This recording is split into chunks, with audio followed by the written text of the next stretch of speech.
All right, we're getting. Oh, there's. Okay, yes, this takes a bit to load. He came here from the Frank Zappa video. Neat. Uh, the most recent one was one that I was a little nervous about, but that's all right. Glad to have gotten that done, because yeah, I wanted to do that for a bit. We are starting the game in English because that is the language I speak the best. Oh, that's a little quiet. I'm going to turn things up on my end. It's probably okay for you all in terms of sound quality, but and sound volume rather. But on my end, I was getting very little volume out of the speaker. All right, so here's Professor Rowan, who is our probably the oldest looking professor in a lot of senses of the entire Pokemon series. All gray hair and everything. And oh look, it's a baby Snorlax. They really wanted to push Munchlax quite a bit. I remember when they were first doing stuff with Diamond and Pearl. And of course, this game is a fairly faithful remake, I would say. Like, more than is normal for the Pokemon remakes, as we will see.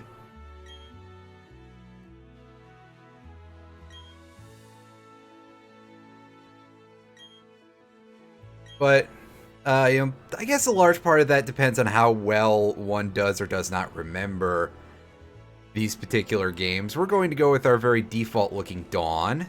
They added in minor customizations, and I do mean minor. That really is just like, hey, here's the menu from Sun Moon, and that's about all you get, as far as I can tell so far.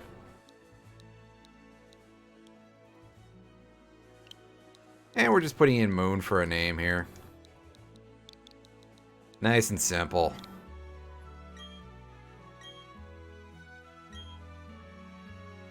And for the first time in a very long while, we get to name a rival. And you can see we got a name of list of default names here, or we can enter our own name if we choose. But we're just going to go with Barry because, well, it's kind of the default name. And I mean, it would be really easy to just be like, oh, his name is Butts, but I mean, it's a little overdone. We'll wait until if we do more specialized runs in the future, or I guess if a randomizer becomes a thing for this. And that would probably necessitate me having 2 switches at that point, but that's a whole other thing.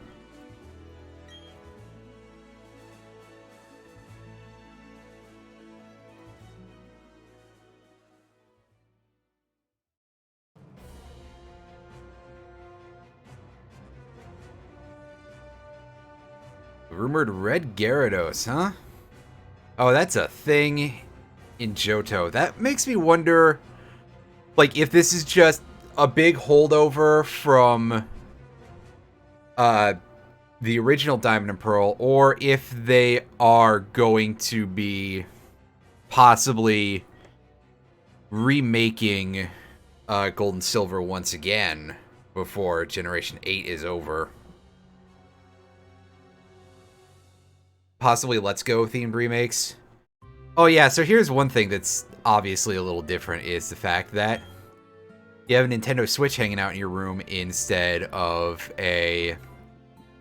Probably, I think it was a DS in Diamond and Pearl. I haven't played those games in a while, because I was a little lukewarm on them as Pokemon games go.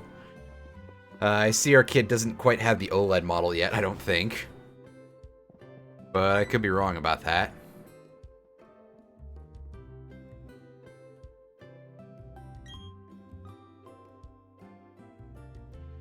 He said it was an emergency, huh? Well, he seems like the sort of person who receives everything as an emergency. It's a neat little chancy artwork there. That looks like something out of the TCG. I don't know if it is, but looks like it could be anyway. Don't go in the tall grass, wild Pokemon might attack you. Yeah, that's a bit of the default for a Pokemon game.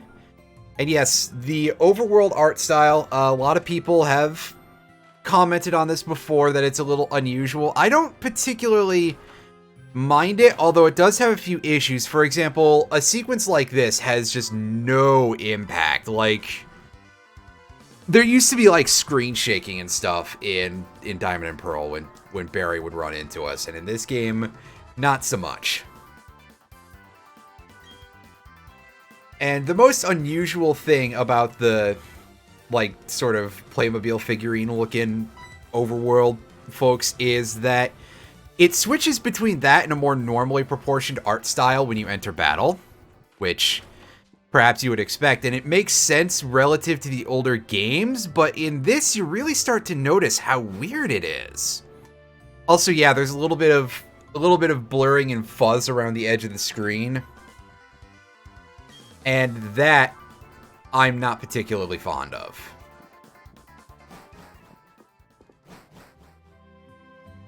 So that's something I can complain about. And I suppose you look a little bit awkward when you're, like, just walking around, but maybe that really is just, like, hey, I feel like I should be going faster at this point because you get the running shoes nice and early. As you usually do in Pokemon games.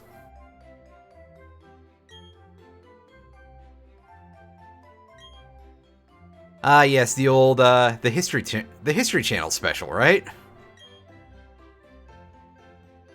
I don't know why you would think that, but you know what? Okay, I guess if it's a reason to start the story. Sure. I keep expecting this to be guided, but no, you have to actually walk over there yourself.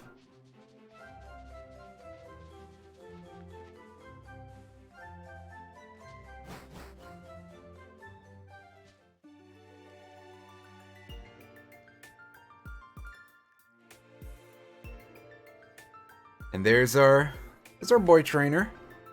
I forget if you get Dawn if you play as the boy hanging out with Rowan, but I would assume that to be the case.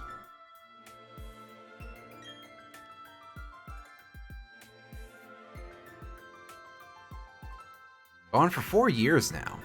That is something that I'm trying to remember how much that comes up in any sort of storyline.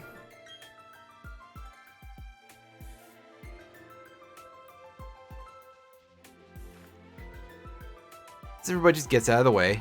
No real conversation to be had there.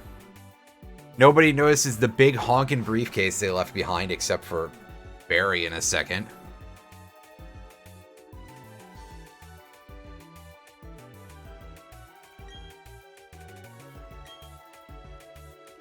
And of course, Barry is incredibly reckless, and that's going to get us into some trouble in a moment here. Did you... Well, I guess you did overhear the conversation. But... like, that's it? Oh, well. Alright, so here's where we get our choice of starter. Barry, do you even know that there's Pokemon in there? They could just be 3 random loose Pokeballs. People just... I would assume a lot of people carry around a reasonable number of them in order to capture random Pokemon. So we've got 3 starter options here. I'm sure you all know what they are, but just to show them off, we've got Turtwig, which is a little grass-type turtle. Eventually evolves into a grass-ground type, Torterra, which is slow, but very physically strong and has decent defense. Not really what I'm interested in here. Chimchar eventually evolves into Infernape, which is a fire fighting type, the second one in a row for the series in terms of starters. Infernape is pretty fast and physically strong, I believe, but a bit of a glass cannon. Unfortunately, I don't like using fire types very much. I mean, fire type moves are good, but fire type Pokemon are kind of meh. So over here, we're going to take Piplup, which evolves into the Water Steel type, and that's pretty great of a typing there, Empoleon. And we're going to pick that up.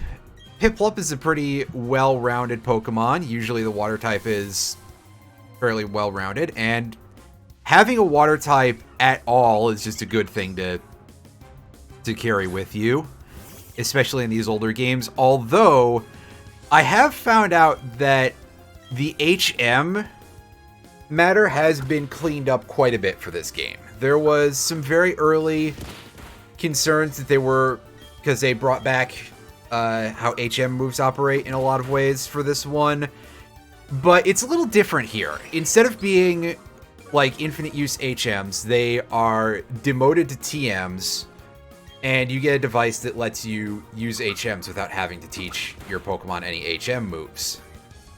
Any of them, as far as I can tell. And yes, demoted to TMs. TMs are back down to being single use for some reason in this game. I don't know why they made that decision, but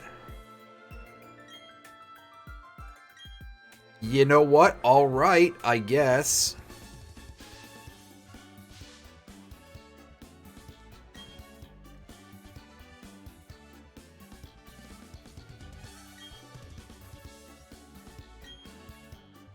Well, I mean, you could try words. We could try having Barry explain it, but apparently he's just not that good at that sort of thing. Oh well. Cannot be helped.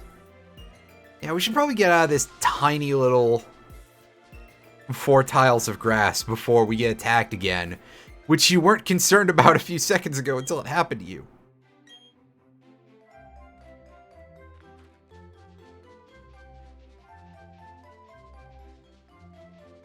Yeah, this animation is definitely meant to be playing at a different speed, I think.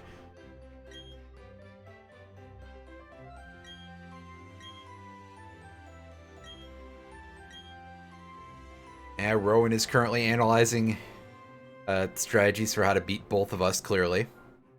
To be the super boss.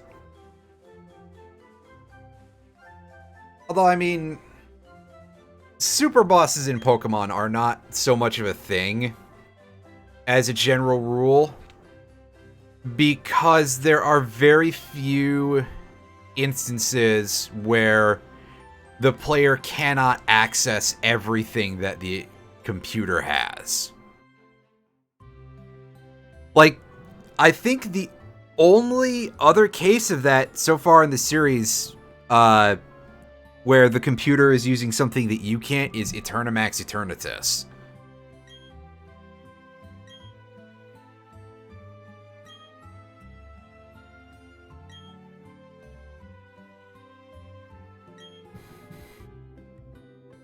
I feel like this is a story we probably should not necessarily be telling our parents. But, on the other hand, okay. Yay, we got our running shoes. So the running shoes are greatly simplified in this game, which is nice. It's just automatic. And I think it's supposed to be implying that, like, hey, there's sort of a pressure sensitivity thing to how hard you hold the left stick and how fast you go. But I'm not 100% sure that that comes across perfectly well.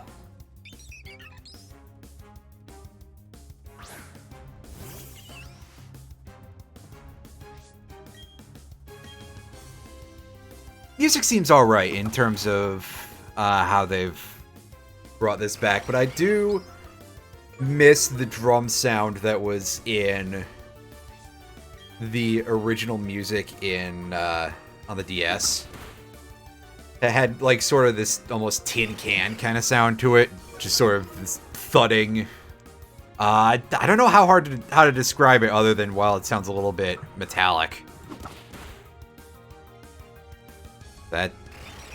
That's about the best I've got for now.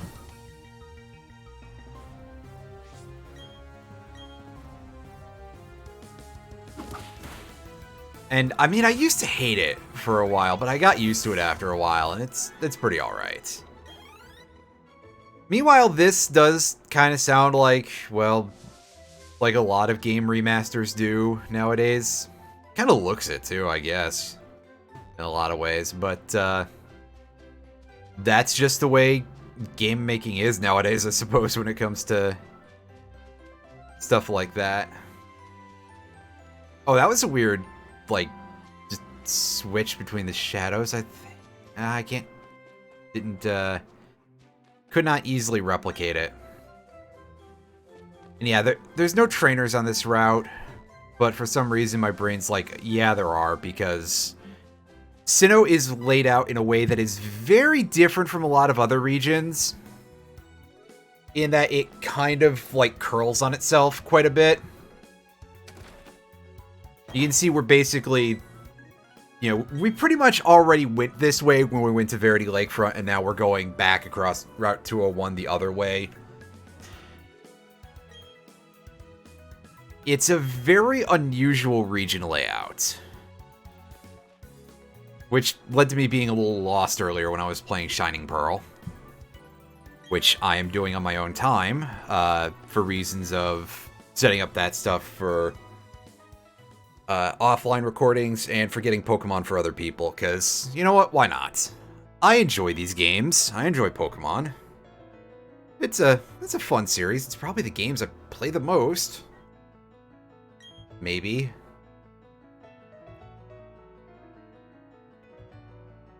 Hooray, we got the Piplup. We're not going to nickname our Pokemon for this. This is just a standard casual run of the game. Excuse me. Nothing too special going on with it this time. We'll reserve that for the future. If I wasn't well, Team Rocket, etc., right?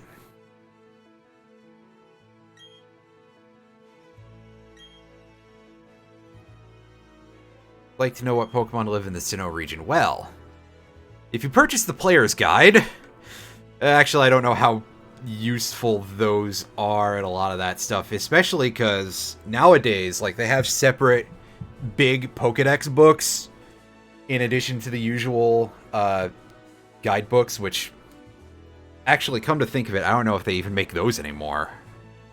The most recent Pokemon guidebook that I have, and this was not something that I really decided I needed because, I mean, I've played enough Pokemon games, but it was a gift, so I'm not going to turn it down, is for Omega Ruby and Alpha Sapphire. And I would not be surprised if by this point, a lot of companies have, like, really just given up on making game guides because, well, that's what the internet is for, really. There's people who post that stuff for free on various websites in video and text form, and you can't exactly transcribe video very easily to paper. So there's already some ways in which that matter is greatly improved by being on the internet. But what Rowan is actually asking for us is to help complete the Pokedex. And you know what? Sure.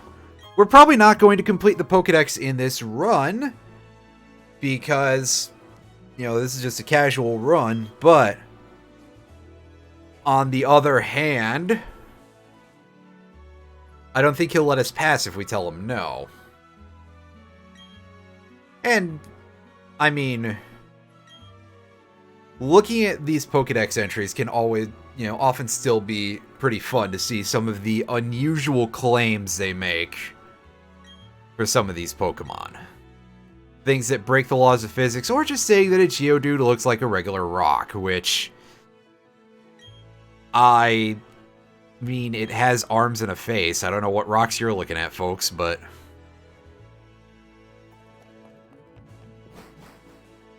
alright, first order of business is to get tutorialized. Second order of business will be to purchase some Pokeballs, because we don't get those until the tutorial for catching, because of course you have to do the catching tutorial. That is one thing that I will say about, like, every Pokemon game since, well, since Ruby and Sapphire, is that they really should give you the ability to skip tutorials.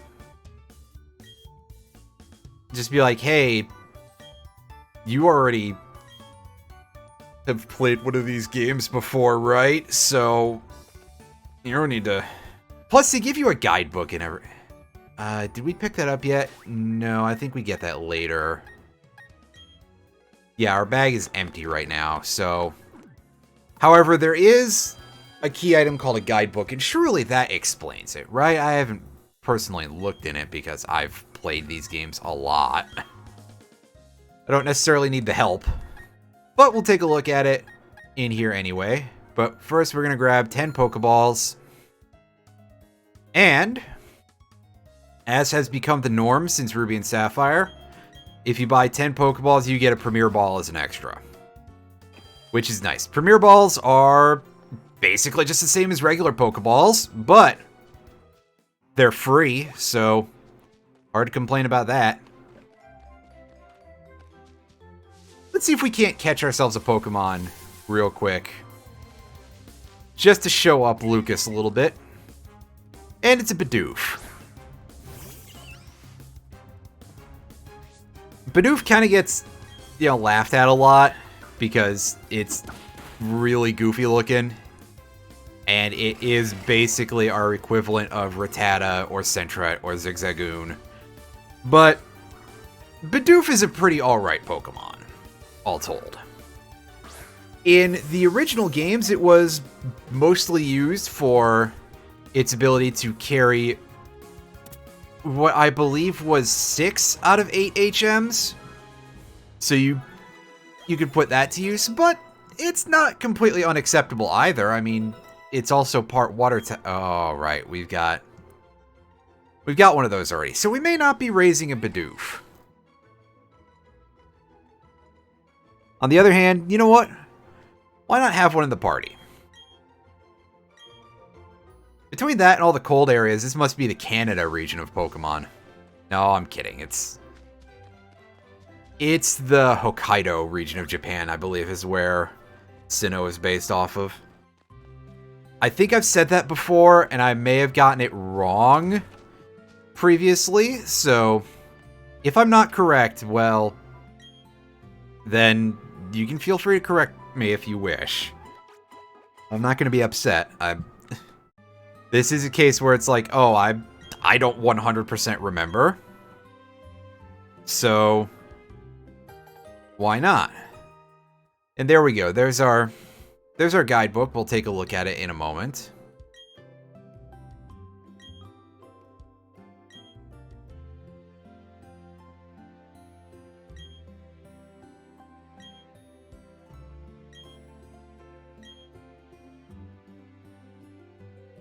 Yeah, we'll check that out in a second, game. You don't have to tell us about it again. Oh. Yep, Barry just ran off again, right?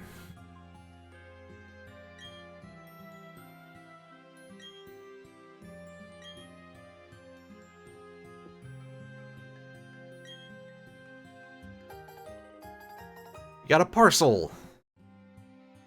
We don't get to find out what it is until we open it.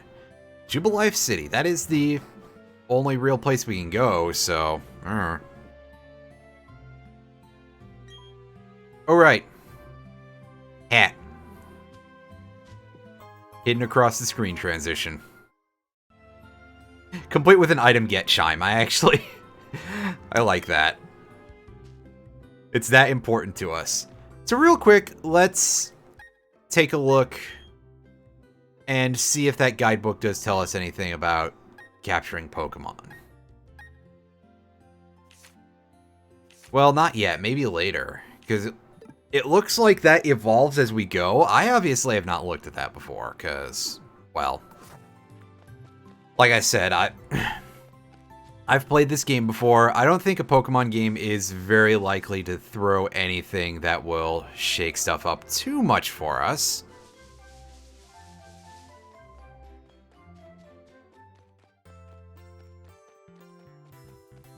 But who knows?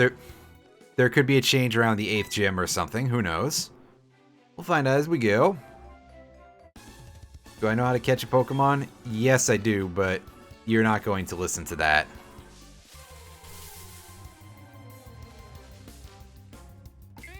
Sir, we've already caught one of those. Please keep up.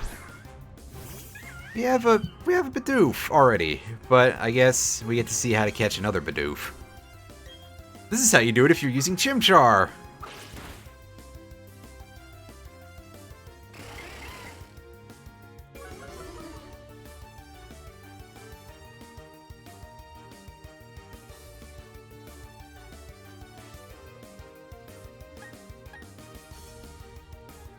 Just press X.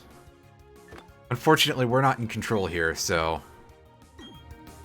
I can't tell him to do that. X being the last item used button, of course, for anyone who is not aware of that.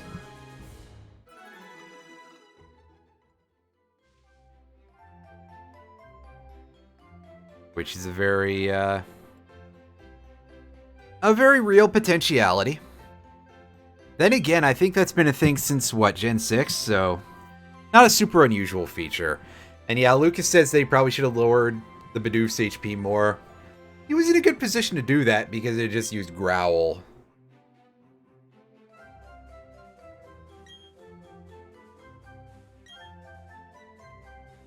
Although that said, the Badoof was at like half HP.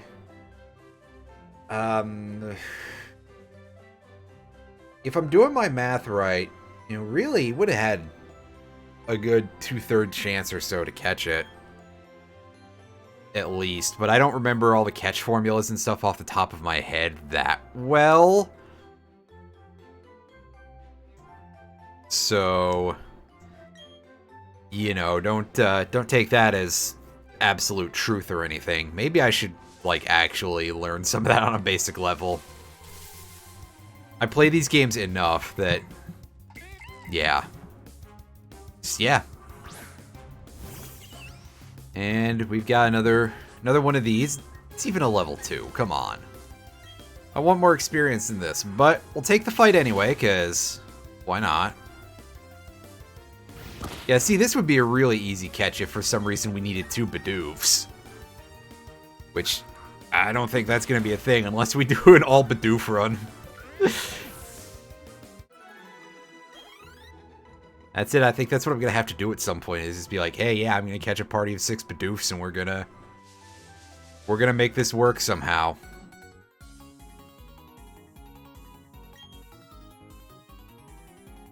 I didn't look at you until you made a Metal Gear Solid alert sound. I heard Metal Gear Solid and I was very interested.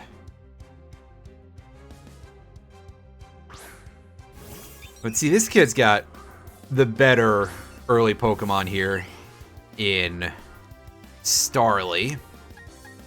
All the way up at level 5, wow. So it's got Quick Attack now. Which, that could be a bit of a problem if you get into a close fight, but you probably won't. Your starter Pokemon are generally always pretty good and can match up much better than the common Junkmons that you find on the early routes. Hooray! Both of our party members gained a level. That's nice.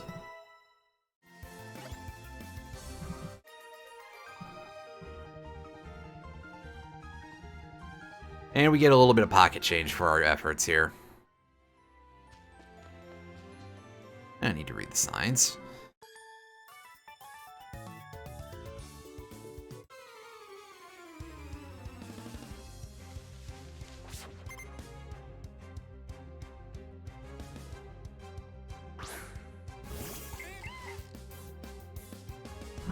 Yep, we got another, and some more of these.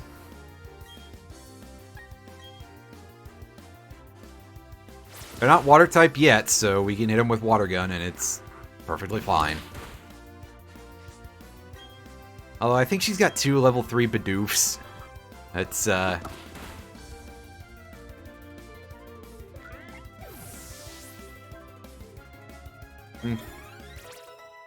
Neat.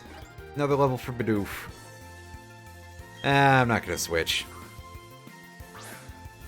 I can just keep doing this. Because honestly, we're going to use our Piplup quite a bit, so Over-leveling it is not a problem whatsoever. And of course, I'm sure we all know this, but just to re-emphasize, Pokemon only disobey if they were obtained in a trade. So there's no need to be concerned about, having to worry about getting our badges before a certain level or anything. Although that said, if they're going to keep in obedience scaling with badges, they should bring back the setup from Gen 6 and I think every other generation with badges onward, where it's every badge increases the level limit. In this game, it seems to be back down to... Oh, that's upsetting. However, Water Gun should be neutral damage. Assuming I didn't forget something about Pokemans. Although, this is gonna hurt. Yeah, this might be a little bit of a rough fight for us. This is a bit of a nasty thing for them to put in front of us on this route. But we got there. I guess we rolled high on that second attack, so that's good. I forgot what I was going to say. Oh yeah, I think that this is the first game with badges since Gen 5 where level scaling, the limit on how high level your Pokemon can be before they start disobeying for outsiders is not increased at every badge. Instead, it's every other badge.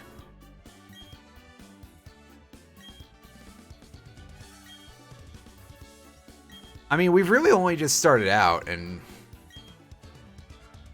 Lucas, it's not really that much of a challenge anymore.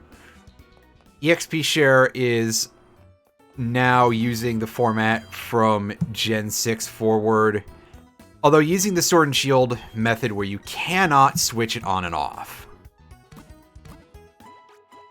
Which some people dislike.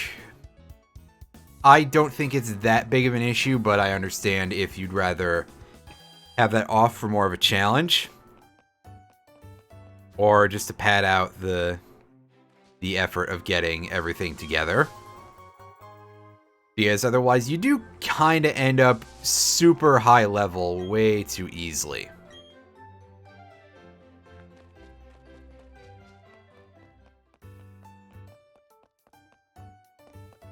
So, Jubilife City, a lot of this is going to be closed off to us. Over here, this is the GWS, which is the equivalent of the Global Trade Station from the old games.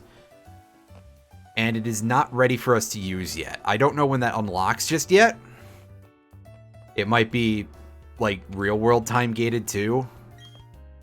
Here's a couple of folks who are doing basically link cable shenanigans, but in the real world.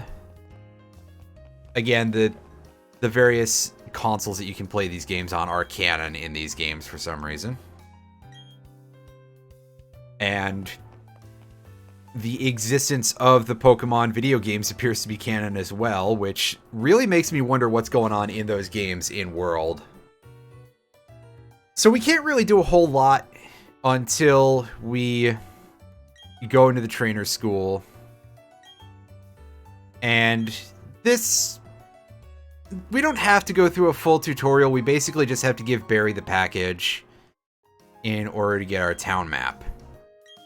Because, yeah, Barry finds out, hey, 2 town maps, I don't need one of those. Here you go. Sure. Why not?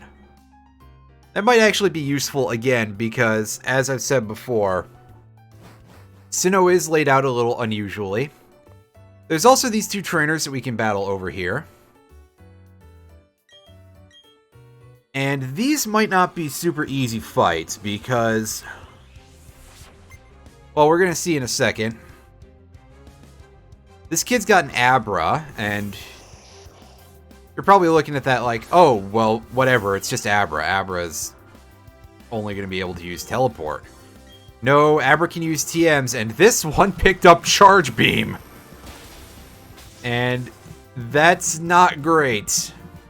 At the very least, it didn't get the boost. So this should be free, assuming that we don't get like super high rolled on damage. Charge Beam is a coin flip for the special attack boost. Thankfully, Abra is very, very fragile. Charge Beam also has a 10% chance to miss, I believe, so if we'd gotten that, we could have gotten away with this even more easily. But we're definitely going to want to heal before we go to the other fights. When I was playing this, when I was playing Shining Pearl offline, that was pretty easy because I had Chimchar as my starter instead of Piplup.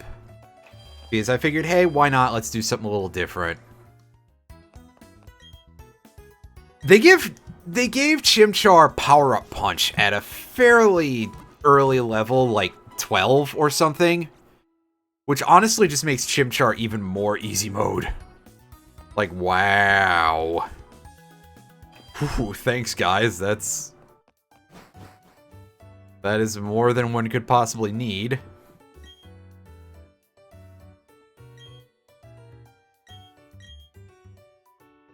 Let's take on the other fight here. And this trainer has another Abra that's basically going to be the exact same thing as far as I can tell. I'm pretty sure this one just spams Charge Beam. It might have a different move, but we'll see in a second. No, it's using Charge Beam. This could be a bit of a risk, but we will probably be fine. Yeah, no special attack buff for it, so I think we're okay. Although, again, getting a little bit tight there. Shout out to that exact same RNG. That's amazing.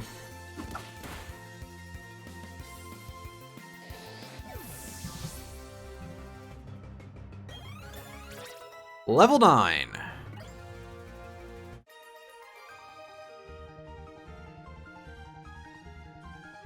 So once you beat these two kids, you can talk to the little boy, and he will give us a couple of TMs for work up, I believe. TM 10. Use it to teach work up to a Pokemon. It raises its attack and special attack. That could be useful, but it's not necessarily going to be our best option for a lot of cases, because eventually you will see that our Pokemon are going to shake down to mostly being either physical or specially oriented for attacks. Then again, I probably don't have to explain that to most folks here too much. You've all played Pokemon before. Probably. Or quite a few of you have anyway. Yep, that's us. Don't have a Pokédex yet. What a clumsily knocked together version of Pokemon and Watch. They can't even just call it like a Pokewatch or something. That would be fine. Instead, it's Pokédex. Pokemon grow by defeating others and gaining experience points? Yes.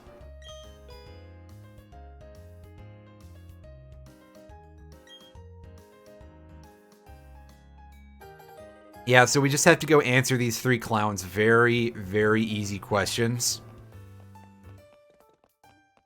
There's not one over there. I think that's the furthest down one, because, yeah, this is the city limits. They're not hanging out in any of the buildings.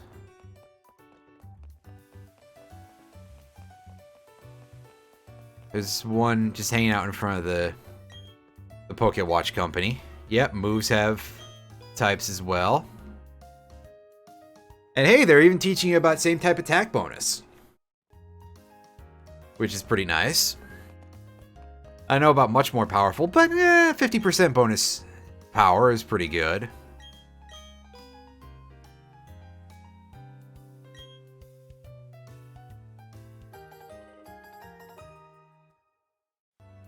So we grab those. Oh, hey, it's the same Chansey and Happiny art as we saw on the TV earlier. Sir, do you need a thing to count those coupons? That's a little unusual. Or are you just getting it out to show us what we could win?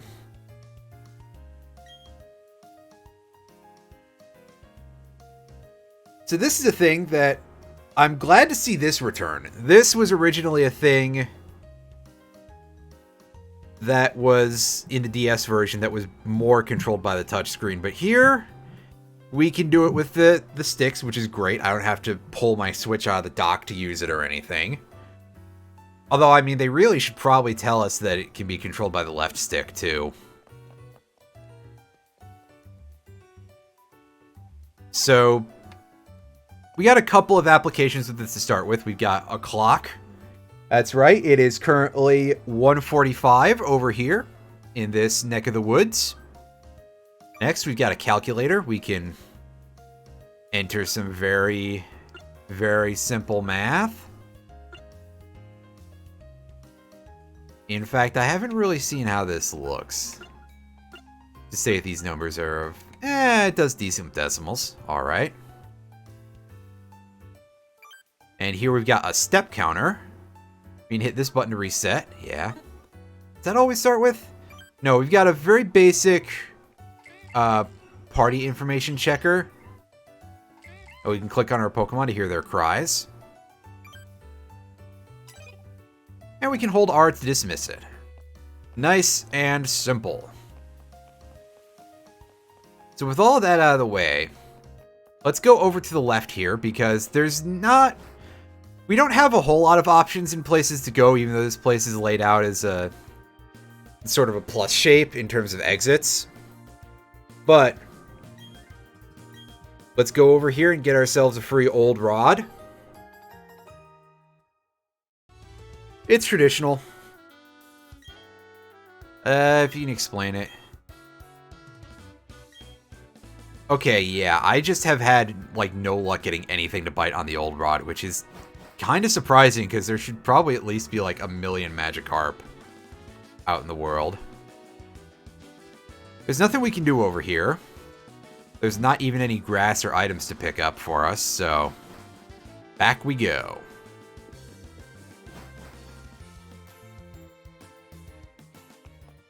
Let's check inside the Pokewatch company here in case there's some items laying around like there were in Devon Corporation in Gen 3.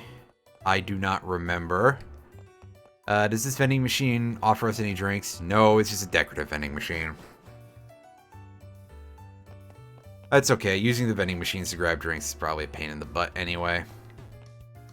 Oh, we've got filing cabinets with LEDs on them. The future is now, folks. What do you got to say, sir? Not the Clefairy. Man at the desk.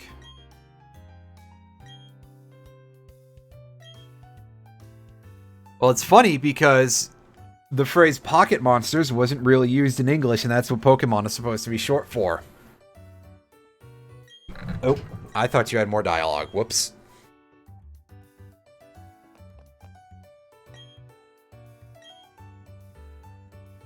I should probably talk to everybody here and see if anybody has anything useful for us. I don't know that they do, but why not? Garbage can, it's empty. Makes me wonder if any of the garbage cans that aren't empty are going to have anything drawn in them.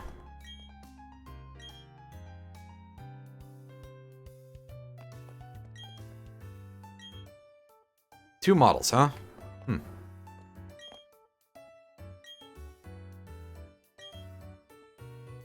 PCs here have guides on various applications for it.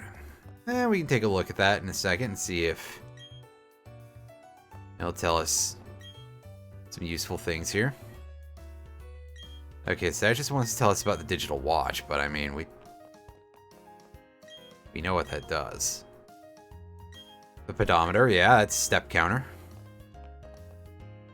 Do these not update unless we have the actual applications? I suppose that is a possibility. Calculator friendship checker.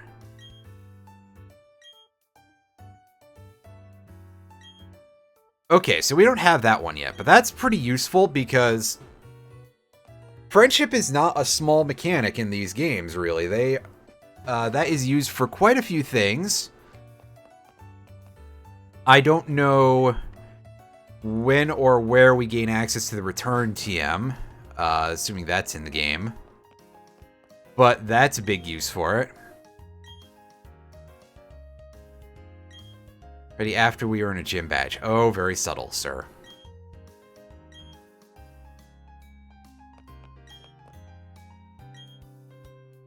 I don't know about not impressive. This is still not bad, really. So with all that out of the way, what is this building? Oh, it's the TV station. Right. So the direction we want to go to continue on is to the right. However, we're going to go north, and we're going to pick up a couple of items around here, I believe. Yeah, we go through the grass. I was correct the first time. Oh, look, it's another Badoof. I swear there's more Pokemon in this region than just Badoof. However, this one is level 6, so it might be worth a much better amount of experience.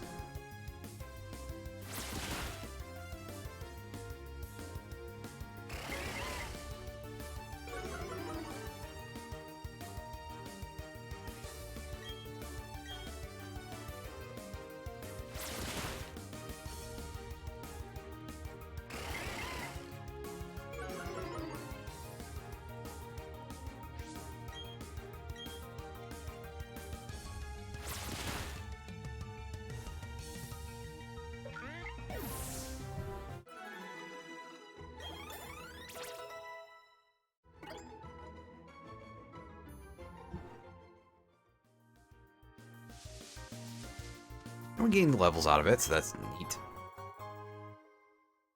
That's just a paralyzed heal. That could still be pretty helpful. I tend to just go and heal whenever something like that happens to me on the overworld, but it's not always the most doable thing. Anyway, here's a Shinx. We should be able to chip this thing down. Oh, we just made it explode with a single water gun. Whoops. We might be a little highly leveled. However, that would be a good thing to have on the team because it's an electric type. Electric is a very strong type in terms of both offense and defense. Not every single electric Pokemon is good, but on the other hand, electric types are weak only to ground, which is you have met the kind of people that come to these dudes have got energy to spare. Going.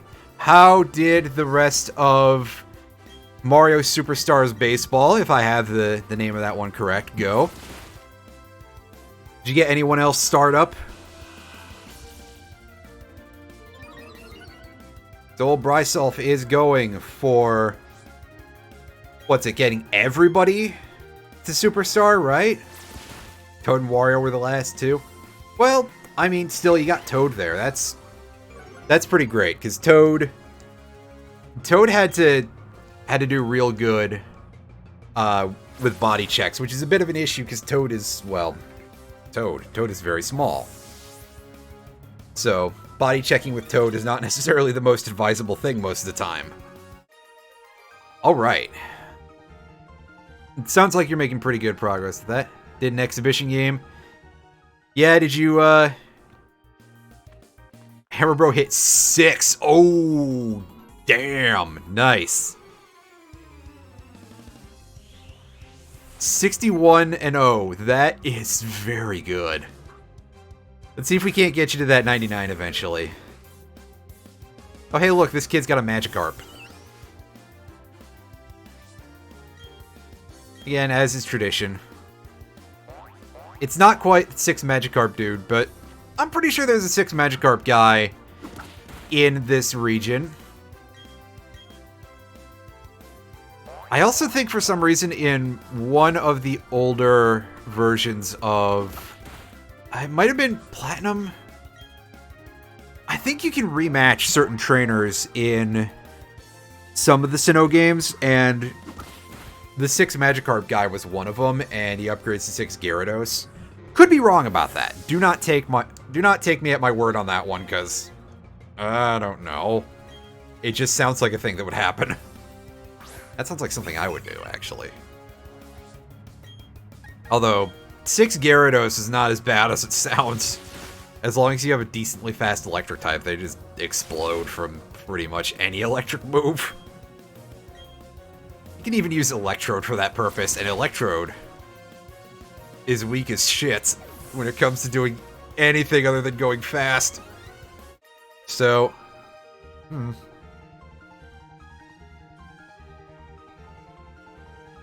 why would your dad give you a Magikarp? Your dad must be doing something to you. Trying to teach you patience, I guess, kid.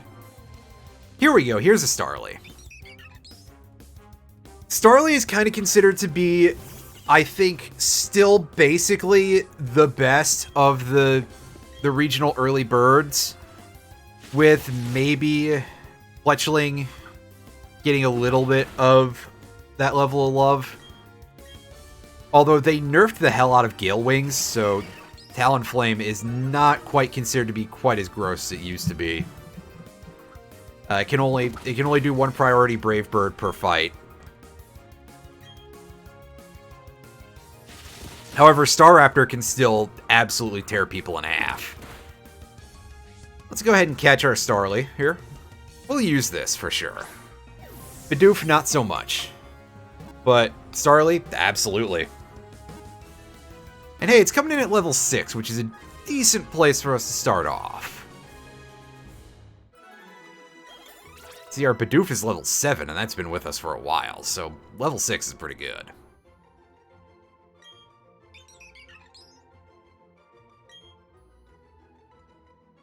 No nicknames here, as we've said before.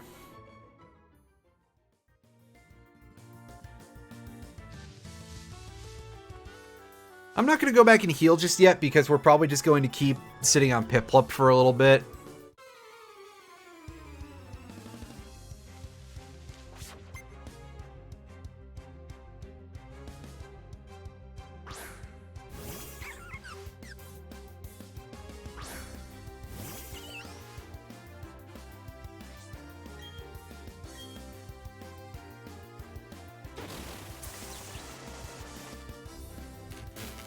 And there we go, we got paralyzed. This would be a potential place where using a paralyzed heal would be a good idea. But we're probably not going to do that. Although we should definitely switch away from Piplup, because we are not going to have a great time right now. Nice 2 full paralyzed in a row. Thanks, game. That's exactly what we want out of our lives, right? Right. Oh, wait, no, the other thing.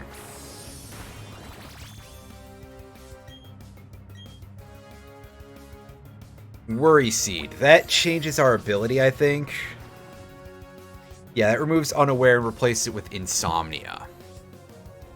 Which is fine in this case, because I don't think Badoo is going to...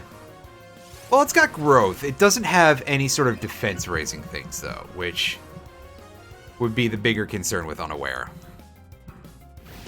Because all Badoof is going to do is just charge into this thing's face.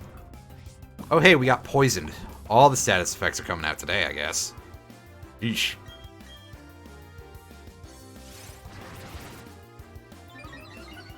I forget if Unaware's ignoring status boosts on the opponent applies on defense as well. But we're probably about to find out.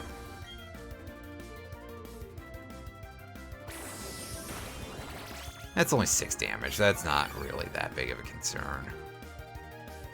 Although that health bar being so wide does make it look like it's a huge heal for the opponent. No, it's only 3 HP. Come on. Game, you're really overselling it a little bit.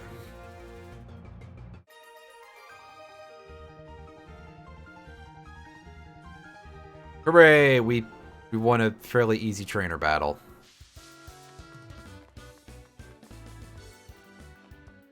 You'll also notice a couple of times that like our running speed is going to get screwed up even though I'm holding the stick down pretty hard. You got to remember JoyCon Drift.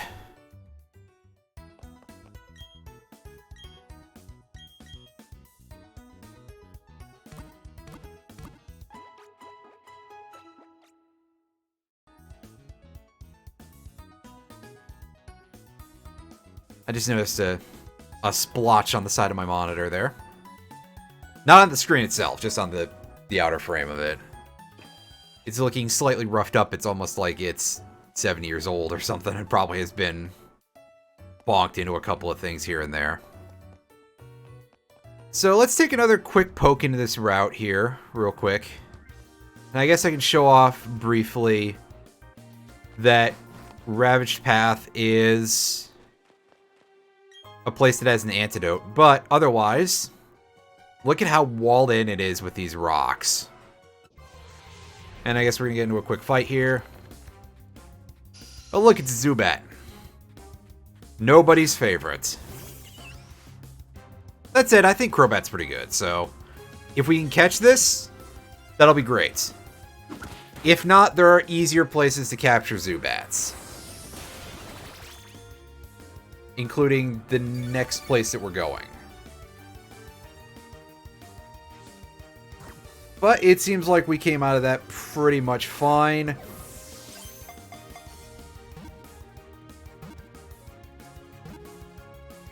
Get that Zubat in the party.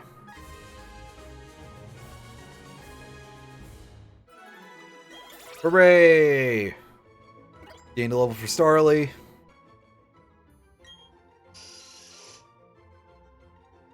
Ah, yes, it's Zubat, the master of Supersonic. What a move that is.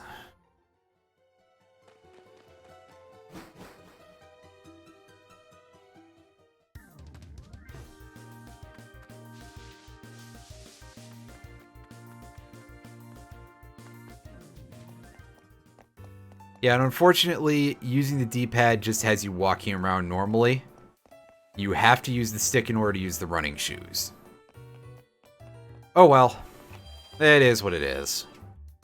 What can you do except, you know, point it out, I guess.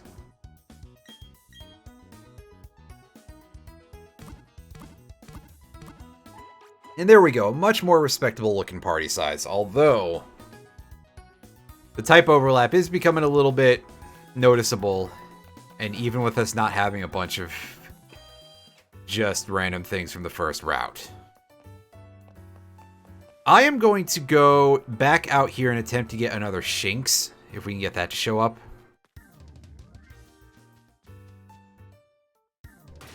Oh yeah, here's our town map. We can look at that in a second if somebody's not sure where we are. Let's remember that the word is swap now and not switch. We'll put Starly at the front of the party.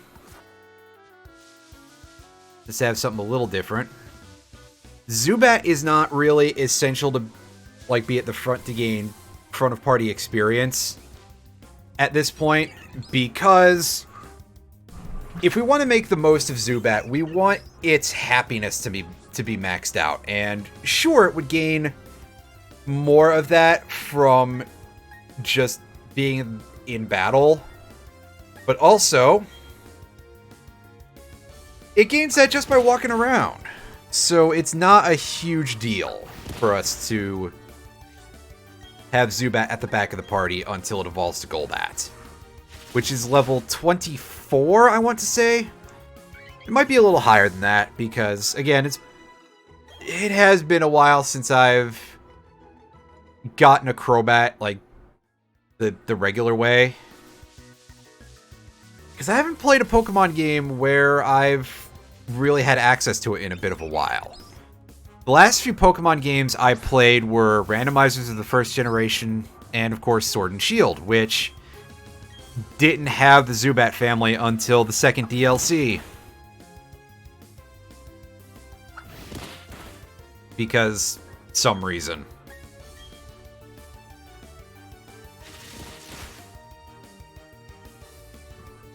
Some of the Pokemon choices in Sword and Shield were a little bit weird. Hey, Piplup learned Charm. That's fitting for something like that, but not super important. There we go. There's another Shanks. That's what we were looking for. Well, Starly, time for you to get exploded. Probably.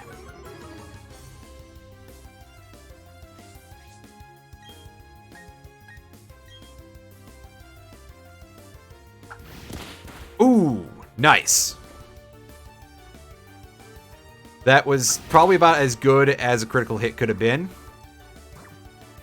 For us to get our hands on this.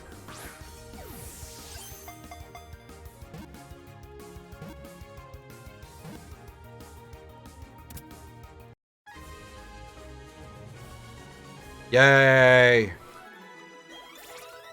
Hey, Starly gained a level. And Zubat's gonna get Supersonic now, right? No, it's getting Astonish. Does it have Supersonic already, or is it get that a little later? Because I'm so used to Zubat having that at level 5. Because that's when Zubat usually gets Supersonic. But of course, Zubat has a bit of a changed moveset from way back. Oh yeah, it has Supersonic pretty much from the start now, huh? Yeah, Zubat has Absorb now instead of Leech Life, because Leech Life has, as a lot of you probably remember, if you've been playing Pokemon games, recent ones for quite a while, Leech Life was buffed to an 80 strength move in the 7th generation, instead of being like 20 strength or whatever it is. So, giving Zubat that to start with would probably end up absolutely ruining certain people. Like, that would be nasty to be fighting from even, like, a 3 or 4 level advantage at that point in the game. So, with that done, we're going to once again put Piplup at the top of the party.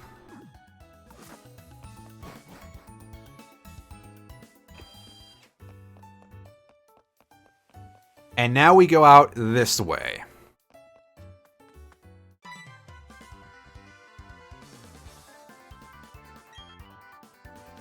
Ah, look, it's this nerd. Let's see what you got, Barry. Just Starly and Turtwig, right? So, not a ton to be concerned about. And I mean, Piplup is pretty over-leveled to deal with Starly.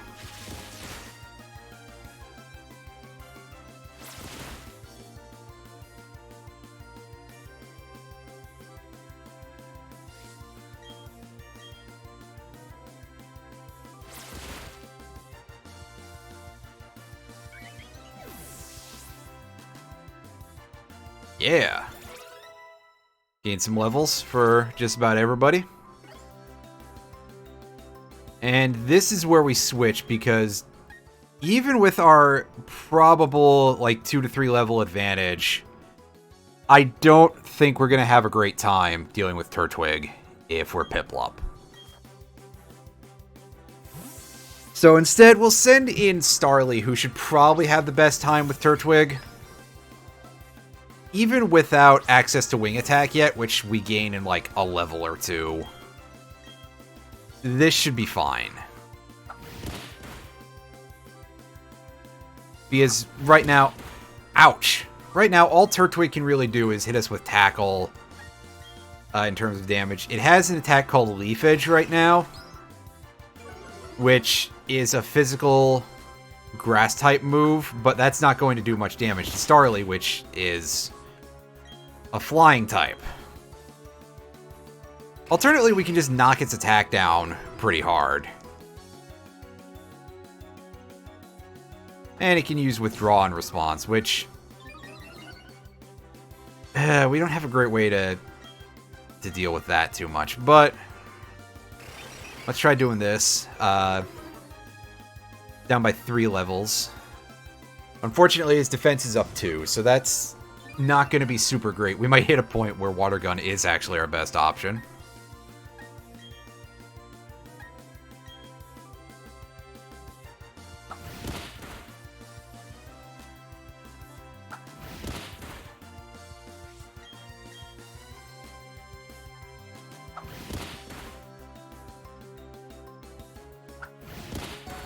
Yeah, see, that's why I tend not to worry about debuffing opponents too much, because you can see that didn't really help out that much here.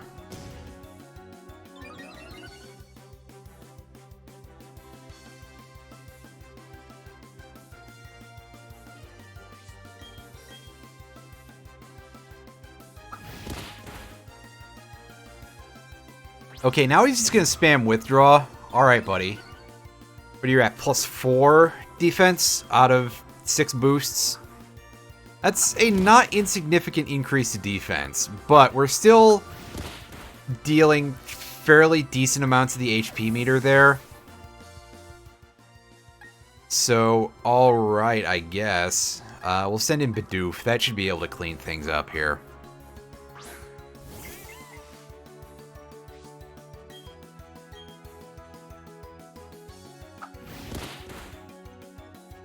Although I guess Badoof doesn't really have a whole lot of defense to speak of, although that's some pretty good damage for hitting something that's used withdraw 4 times.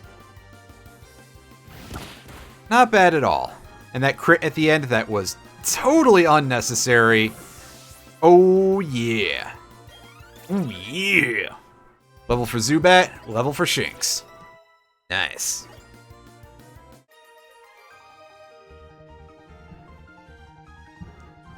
Yeah, Barry, you got it handed to you, buddy.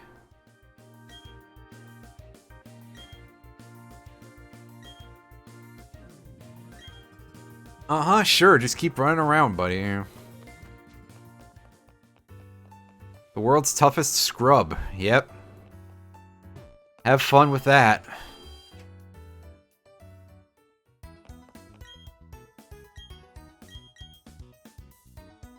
So let's go ahead and heal up, because that did a not insignificant amount of damage to us. But it wasn't really a hard fight otherwise. Especially considering that that is something we were not really set up to deal with.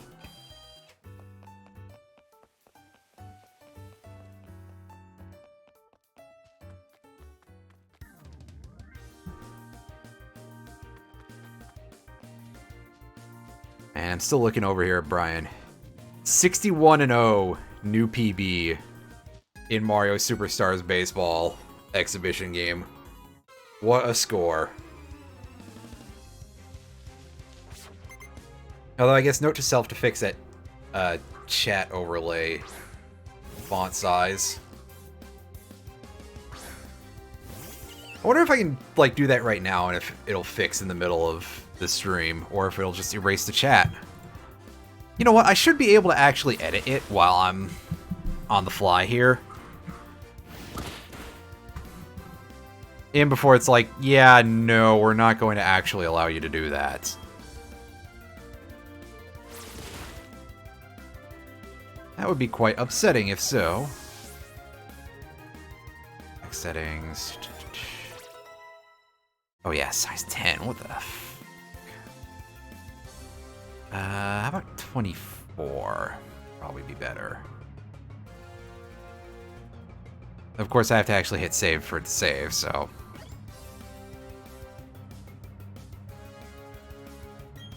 no need to switch Pokemon. Well, it also cleared out the text box entirely, so I don't know what it looks like just yet. We'll see. We'll see eventually how it's all working. But for now, I tried.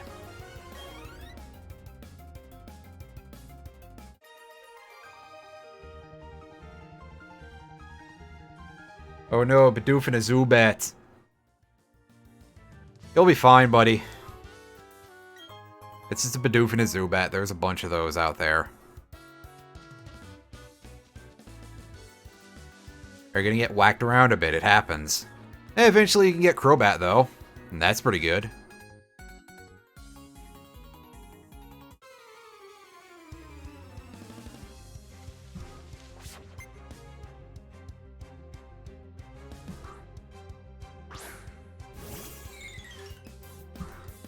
Kricketot, which makes an underrated, amusing noise. Of course, everybody knows Cricket to whoop. But I think Kricketot is pretty funny too with its sort of xylophone noise.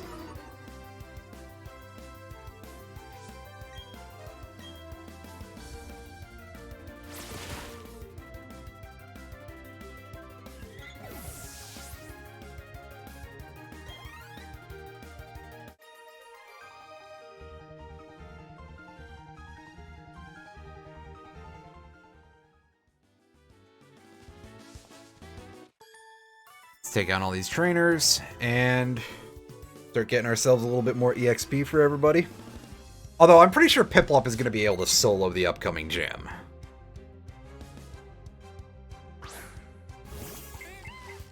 Oh look, it's more Badoofs.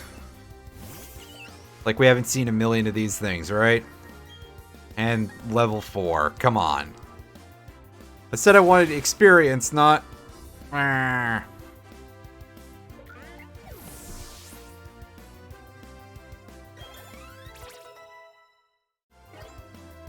Hey, Badoof learned Rollout. That could be useful. Hopefully. And there's Starly gaining wing attack, like I said would happen. Zubat, dealing with Badoo. Well, we can have Starly just wing attack that thing into pieces. Guess we're in that position now.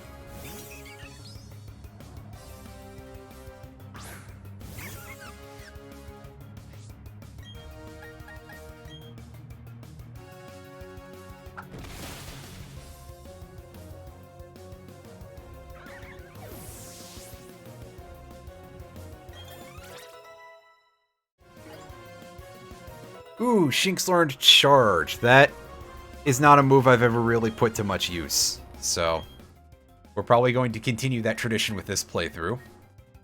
However, Shinx should be able to deal with Starly pretty easily with a Thunder Shock.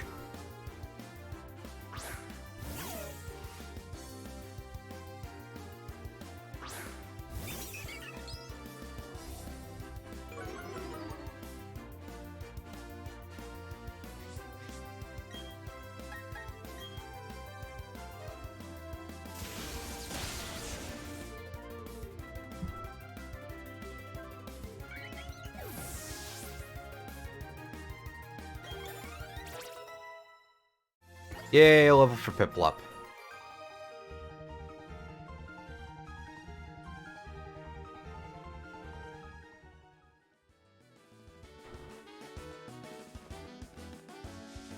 And this, I think, is the last trainer for the route. I think.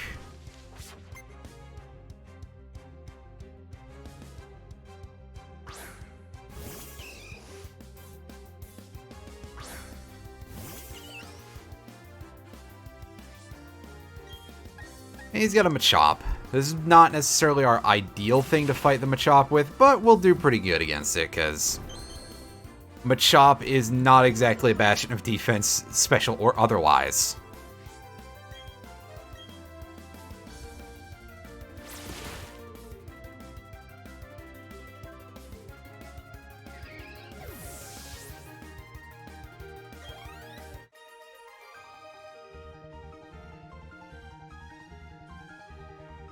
Nice and easy. Oh, there's one more trainer. Well, that's nice. That's pretty good. And she's already got the Overworld Gym badge, so that means that she might have a party that is worth worrying about. Or she starts with a Starly, which is not going to really help against that badge. Not at level 5 either.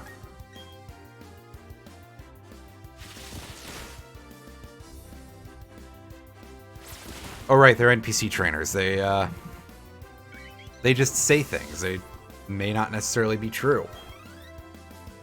About to send out a Badoof. Yeah, this is not exactly a party that would be a good choice to send out against the gym leader over in Orberg City. Maybe she just didn't use these Pokemon and is just trying to level them up after the fact.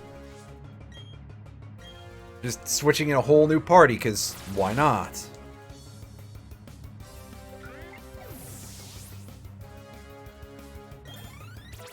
Yay! Shinx at level 9. Nice.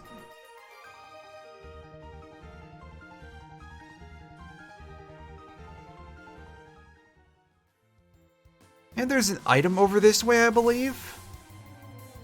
If I'm not mistaken. Although I could be.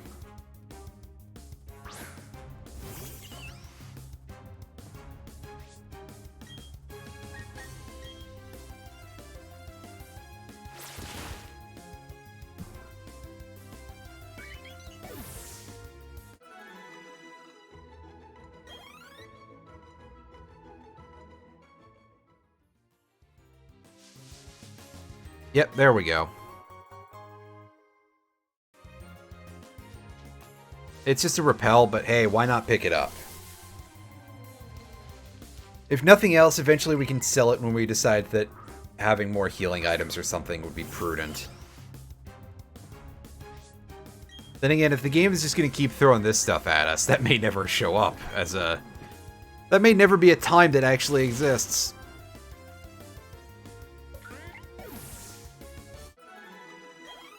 But who knows? Who indeed knows? For now, let's go in here and let's talk to this hiker who is not going to battle us.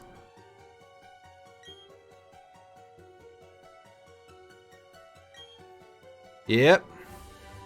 We get some TM98s. I believe we get 3 of those. And they contain Rock Smash, as has been pointed out. The Hidden Moves app. This is great. This lets us use field moves from our watch, or at least the HM moves. Well, the ones that were formerly HM moves anyway, which is really great. I am very glad that they've included this functionality in the game. Going to make my life a lot easier, because then I don't have to teach random Pokemon junk moves like Rock Smash or Cut. And I won't have to raise a Badoof if I don't want to. So unfortunately, I think once Badoof evolves, it's going straight in the box. And I'll just take whatever I find as my next party member.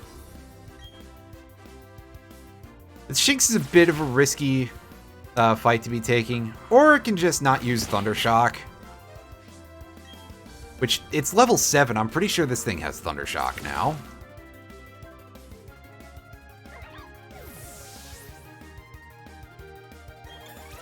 I don't know why you want to be hanging out in this cave with just a Shinx, though. I mean, there's Geodudes in here. It will mess you up if that's all you're carrying. But hey, you find trainers with strange choices of Pokemon in strange places. Alright, what do we got from these two? A Badoof that is an annoying Pokemon for Piplup to deal with. Although it's only level 5, I might be able to take this. Let's use Pound. 7 level advantage, we should be able to get this in 2 hits. Yep, it's going to respond by using Growth. That is not even going to come into play for it. Growth raising both attack and special attack. Used to be a buff for special, and of course it turned into a special attack buff when special was split into 2 stats, and eventually, I forget when, they gave it the effect that it boosts both attack stats, which I would rather it be special attack and special defense rather, you know. It could basically be Calm Mind then, but meh, it is what it is. What can you do? Game design is a little weird.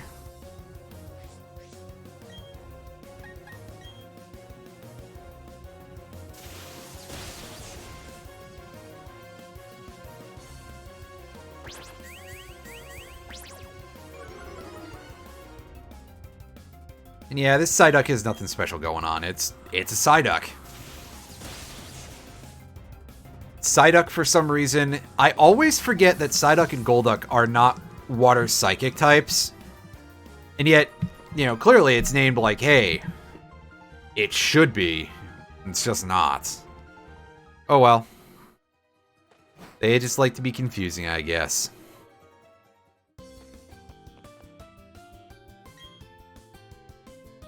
Like, I'm a total noob. Yeah, they really updated this script a little bit, huh?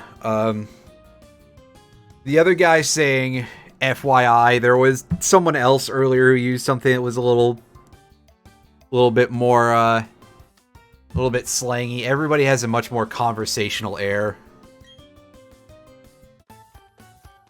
Are they out here trying to imitate the localization of Doug Dinsdale and failing a little bit? Oh, hey, look, it's Barry. Hi, Barreled. Had to go to the mine. Alright. So that's pretty easy. But first, we're going to go heal.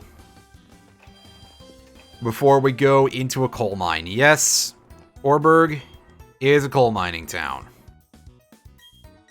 For some reason. Those still exist.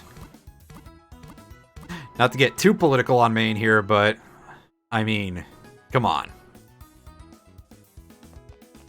It's not a great idea.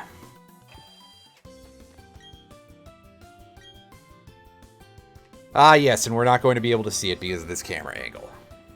Anyone else got anything interesting going on here?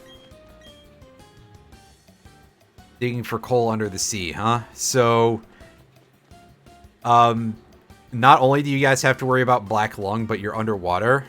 Jesus. That seems a little intense.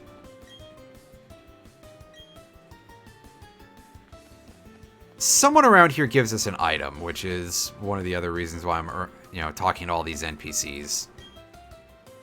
Which, you know, normally I wouldn't bother, because, like, there's not much to see here. It's just, oh, hey, they point out, this is a coal mine.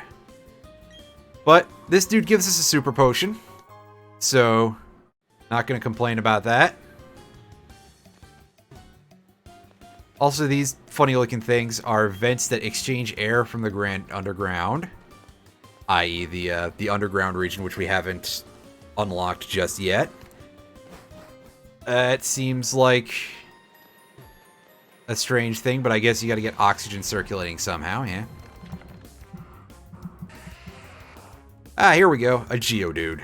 Something we didn't encounter in Orberg Gate, is it called? Yeah, Orberg Gate. But they do exist. And we don't particularly want to bother using Geodude in our party. If we want a rock type, we want something else that we can actually fully evolve, because Graveler is just kind of... There are some better rock types in this region. For example, Nosepass, I think we can get. We can also get Onyx, but... Onyx.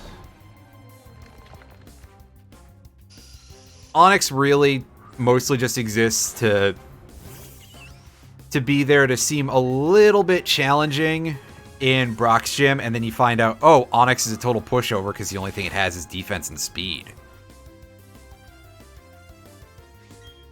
Oh, why did I scroll down to...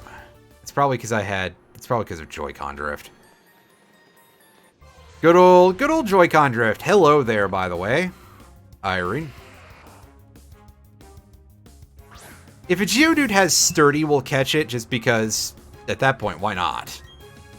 But we're not particularly looking to use Geodude in our party.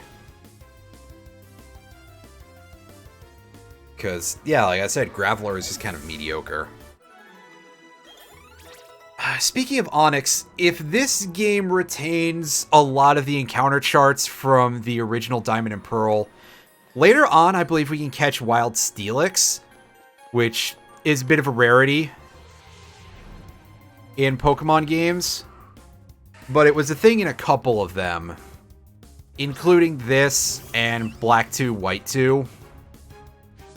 So, You know, that's alright. Steelix is a kind of underrated Pokemon. I mean, yeah, Steelix really only has defense going for it, but its other stats are at least passable. It's not, like, total trash.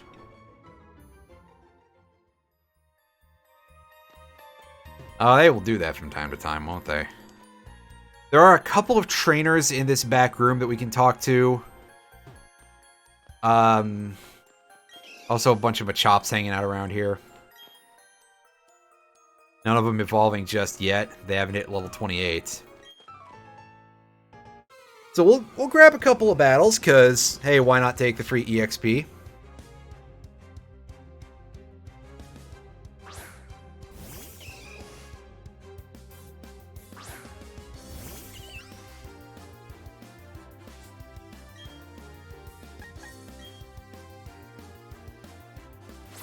Actually, since someone else is in the chat, that text is a little...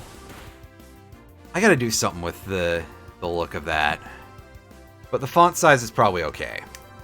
As I mentioned earlier, there's been minor growing pains regarding the change to the look of the layout.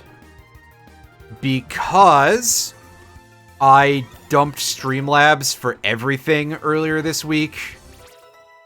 That happened around, like, Wednesday or something. Sorry for no streams earlier this week, by the way, and sorry for no stream yesterday.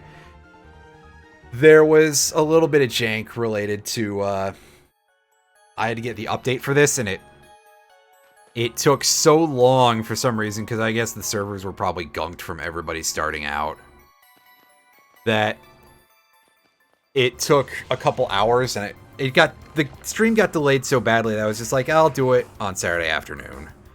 And then someone wanted me to help them get all the starters onto their game, which involved them playing through, basically up through defeating Rourke 3 times. And so that took another, like, 4 hours of my life after that, so that was a bit of a mess. As for Peck, well, Starly does have Wing Attack. Unfortunately, I don't know if the Piplup line gets a flying move until Empoleon gets, like, Drill Peck or something. Which is kind of surprising. I could swear that Piplup used to be able to get Peck at a pretty early level, or at least, Prinplup is the middle stage, I think. Yeah, it's Prinplup, which is a little bit of an odd name because it's just that close to the original. Usually there's at least a little more differentiation. But instead, they want me to be confused. Oh, hey, look, there's Onyx. Good old level 7 Onyx. And no sturdy for it, so it just self-destructs, basically. Well, okay, clearly that's not self-destruction, but it died very, very fast.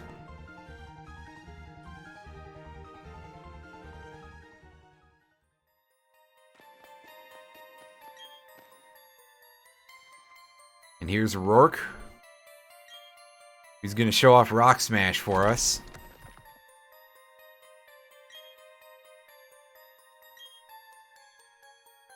Mining helmet and glasses, what a look. Rourke absolutely looks like the biggest nerd possible. Okay, not quite. I mean, there's no pocket protector on that outfit as far as I can tell, and the glasses aren't taped or anything, but absolutely, like, just I mean, I like it, but I'm still gonna make fun of it a little bit. Then again, I don't know how much room I have to talk about looking like a nerd. Anybody who's seen any of my videos will know that I am not exactly the most not nerd-looking person out there either.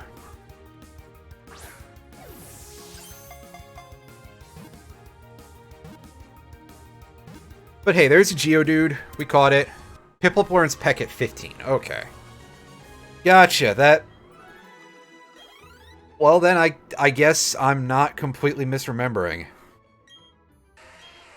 Assuming that they haven't changed that for this game, because there's definitely been some shuffling around of moves that are learned. For example, and I mentioned this earlier in stream, but you weren't there, so how would you know? Chimchar learns Power-Up Punch at level 12. And that is quite a change, and it definitely makes Rourke a lot easier. I'll say that right now, because I was playing Shining Pearl off stream, chose Chimchar as my starter, and all I did, I got Chimchar to level 14, I think, and was just like, hey, I'm just gonna Power-Up Punch through this whole gym. Just bonk, bonk, bonk, bonk. White and nerdy. Yeah, pretty much. Okay, so you checked it for this one, and it is 15. Alright. Well, speaking of soloing a gym, I'm pretty sure that Piplup can take on all of this all by himself. Because these are just going to be... We're going to see Geodudes. We're going to see a lot of double type with rock that are extremely weak to water and grass. Because maybe having rock and ground being separate types was a bit of a questionable move early on. But then again, of course, the way everything is set up, there are no types, not counting shadow stuff, obviously, which I guess is sort of a pseudo-type in Gale of Darkness. Every type has to be usable on defense and offense. It's just the way these games are built. So it makes sense for rock and ground to be separate attacking types. Defensively, not quite as much. Or at the very least, there shouldn't have been quite so many rock-ground type Pokemon in Gen 1. And certainly not as much, going forward either. Hey, 3 levels across the entire party out of that one Geodude. Not bad. Zubat learned Mean Look. That is probably not going to be super useful, but hey, neat. About to send out Onix, yeah. See, so far everything in this gym, and I'm pretty sure Rourke's first 2 Pokemon are a Geodude and an Onix, and the last Pokemon is Gyarados. So with the exception of that Gyarados, everything is double weak to Piplup spewing water at it.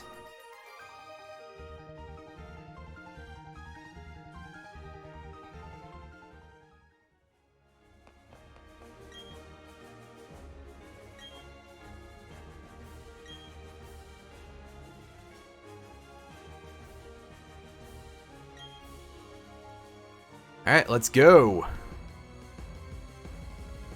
Didn't the original Diamond and Pearl have, the trainer's name pop up during that sequence? And in this game, they don't? That's weird. Ah, well. Only a minor matter. Oh, that was silly. Why'd I do that? Because I'm pressing buttons too many times in a row. Let's just say I wanted to give him a chance. Alternately, it's to break Sturdy, which is a potential thing that might happen. Probably nothing to actually be concerned about, though. Geodude, unfortunately for Rourke, is far too slow to actually get a hit in. Onix might have a chance. Yeah, ground being immune to electricity is a good thing for it. Alright, Shinx wants to learn Bite. So, we'll get rid of Leer. If things go a certain way, I may end up having to use Charge. Yeah, it sure is, isn't it? Whoops. I walked into that one, didn't I? Alright, so Onix. As I mentioned before, Onix has 2 real things going for it. Defense and speed. So, yeah, it's going to get in a rock throw before we manage to just eliminate it, which It held on with Sturdy. Not bad. So it might get in another Rock Throw. Or Rourke can just use a potion. That's another option too. We're not going to be stuck in a spend all of Rourke's items loop though, because Onyx has more HP than that at level 12. Pretty much anything has more HP than that at level 12, unless it's Shedinja, which is locked to 1 HP. Right, there we go. Now Piplup is trying to learn Peck. We don't need Growl if we have Charm, that's for sure.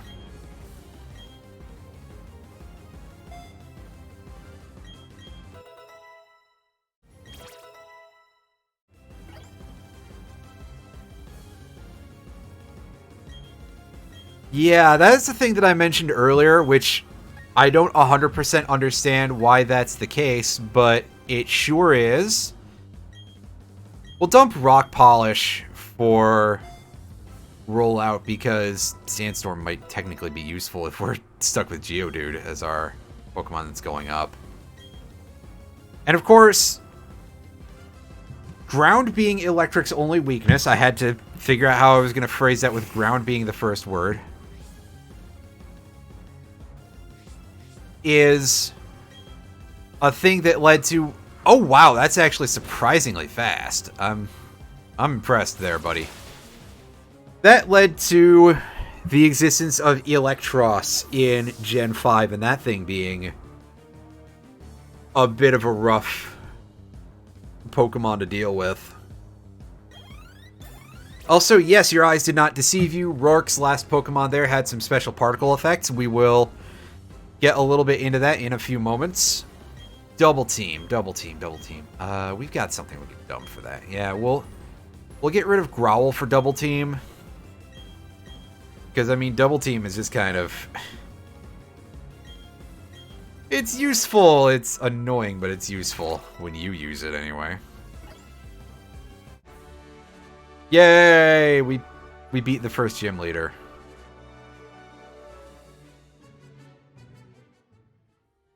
Anyway, this part, I mentioned this to somebody yesterday because, as I said, I was playing the other game offline. That Rourke here is like, this is embarrassing. Lost to a trainer without a single gym badge. That's basically his job, though? Like, that is actually your career if you are the first gym leader, is, by and large, to lose to trainers who don't have gym badges. Or is there that big of an issue with trainers who are underqualified trying to take on the Pokemon League Challenge that you have to do that much weeding? It's very bizarre, although it's not quite to the level, as I said last time I played through Gen 1, where the gym trainers really seem to just want to actually kick the living shit out of you. And yeah, the one-off TMs returning are not super good. That's a major step back in terms of quality of life. I do not know at all why they chose to do that. But I'm glad that HM moves can be called up through the Pokewatch. That's a good improvement. It's a decent sort of middle ground, really. And we got Rourke stickers. Once we gain ball capsules, which I think we get next time we pass through Jubilife, we can apply them for special effects on our Pokemon when we send them out, and all kind of other, you know, visual fun times. They're pretty neat. I like them.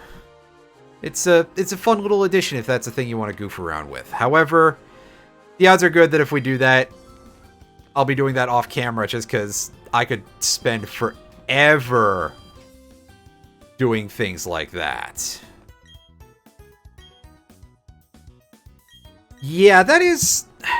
I mentioned that earlier, that as it was discussed on a previous stream too, that they were going for a more faithful adaptation of these games, and that is very strange when you consider just how much previous Pokemon remakes involved tweaking the game to make them, you know, more up to date.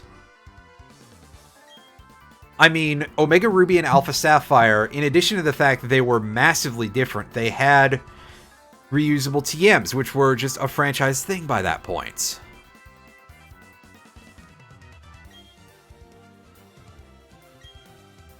Oh yeah. Route 207. I should go over there and see if there's any new Pokemon for me to pick up. Because again, Geodude is not exactly going to be my rock type of choice. And Badoof is not super useful to us right now. Oh, well, there's a Geodude. I know there's Machop out here, which... Machop suffers from the same issue that Geodude has, so I don't think we'll necessarily be using that. If we end up with one of those. I'm pretty sure there's better fighting types in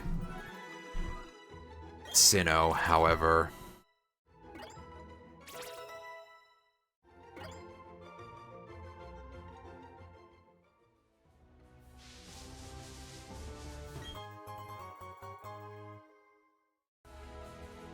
Hey, free Pokeball. Hard to complain about that.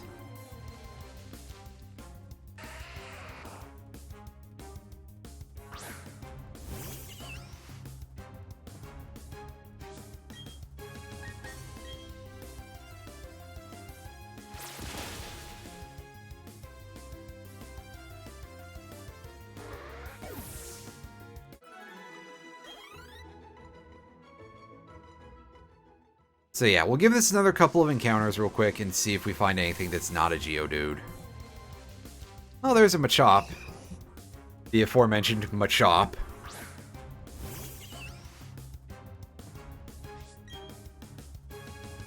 It's level 5, and we're very high leveled right now, so...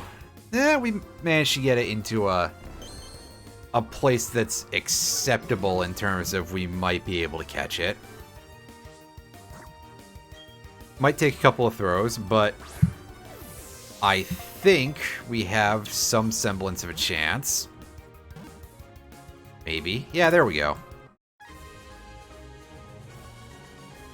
Yay!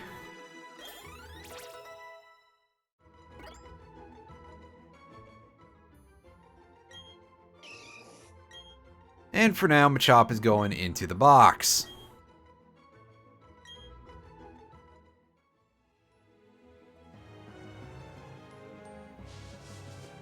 Again, we'll poke around a little bit more to see if there's anything else of note around here. Probably just Geodudes, though. Let's be honest with ourselves. There's probably nothing here.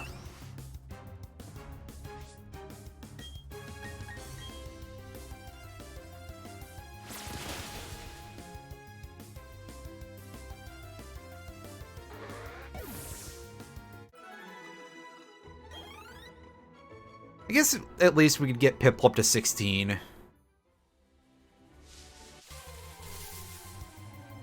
And that'd probably be more than we need to, but still. Actually,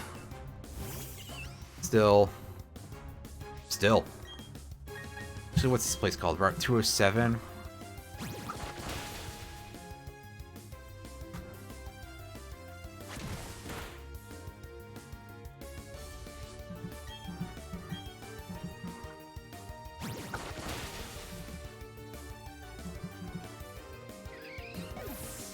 Yeah, it definitely seems like it's just a bunch of rocks out here.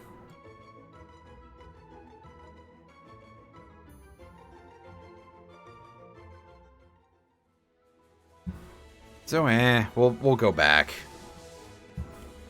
Don't stop. Come on.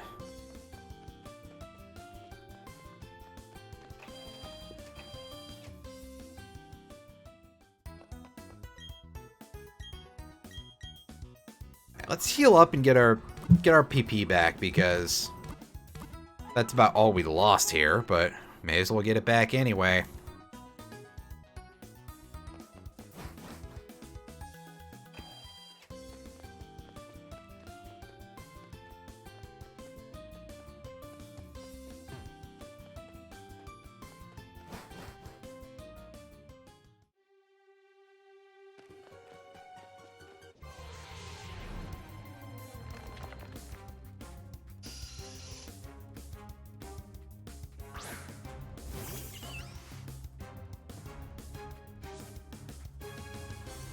Pokemon Drift, yeah. Exactly. Yeah, I don't think the graphics are that bad. I have minor complaints at best, and they pretty much are just like the blurring around the edge of the screen in the overworld. I am not particularly a fan of that. Alright, so let's get this thing out. Tab over to our hidden moves. I like this. A wild Badoof helped out by using Rock Smash. Just a Badoof out of fucking nowhere. Did we just, like, pick it up and smack the rock with it? Is that how Badoof Rock Smash works? I hope so.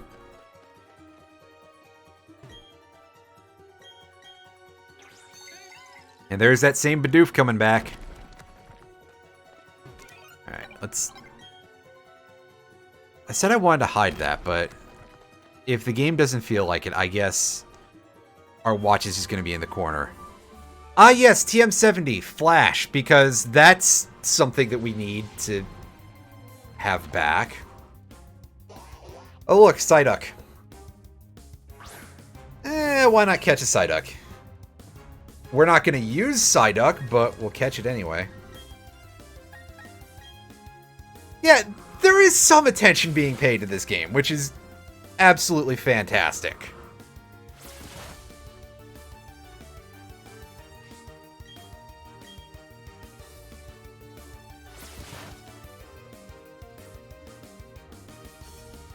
Yeah, they seem to... The folks who worked on this, and, you know, whoever did localizing and everything, they seem to be acknowledging at least a few things here and there that, you know, they seem to understand Pokemon fans at least slightly, I suppose, or the fan base on some level. Even if the games are a little overly faithful in some regards, there is some attention being paid to at least a couple of things here and there. And I appreciate that.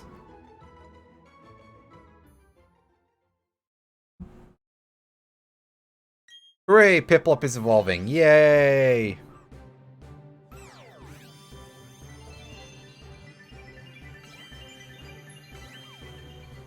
Of course, our first evolution is our starter, because why wouldn't it be? Piplup evolved into Prinplup.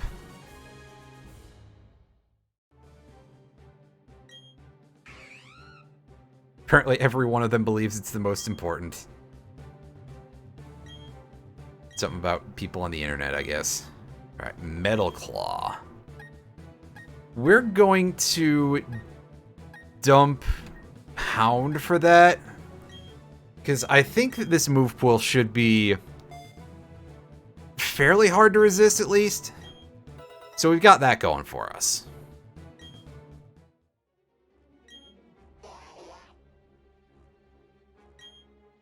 Yay, Psyduck.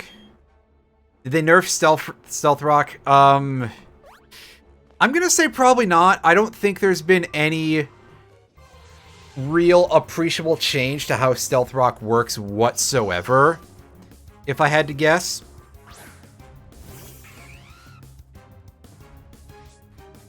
Because I don't think there's really been any major move changes at all.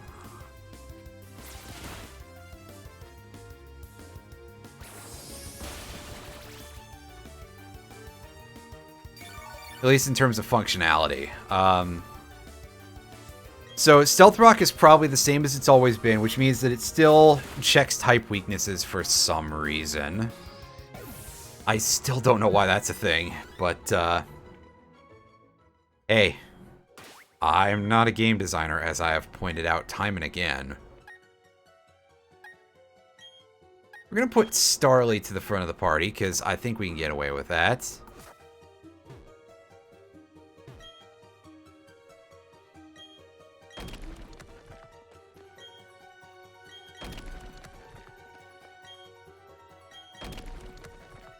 Oh, is it doing something in the...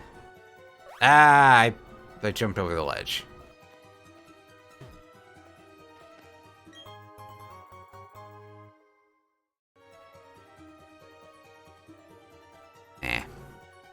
Well,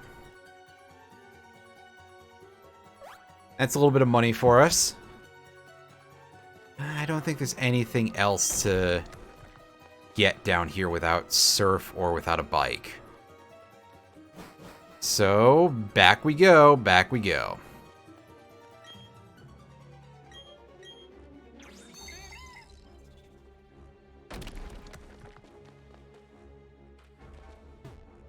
Alright, so I think that hidden moves display might just be like a constant thing while you're in an area where you're using them, maybe. Or maybe my finger just didn't stay on the button properly the last time. That's also technically an option, I suppose.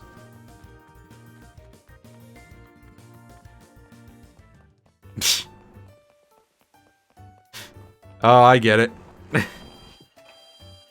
Alright, so we're going to go in here, we're going to heal, and then we're going to attempt to go out Jubilife to the north. As I've mentioned before, Sinnoh is definitely a region that reroutes itself through itself quite a bit. You go through Jubilife multiple times to get to new places. For now, we're going north to go to Eterna City. We can also, or will be able to in the future, go west to get to Canalave City.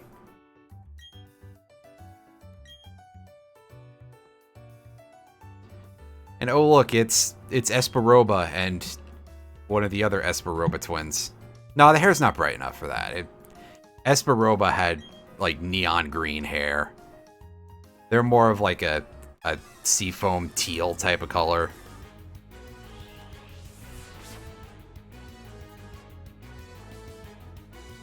Either way, we got a Zubat and a Wurmple. Meanwhile, Lucas hasn't evolved his starter yet. Oh, right, he's not doing the same order of operations as us, so...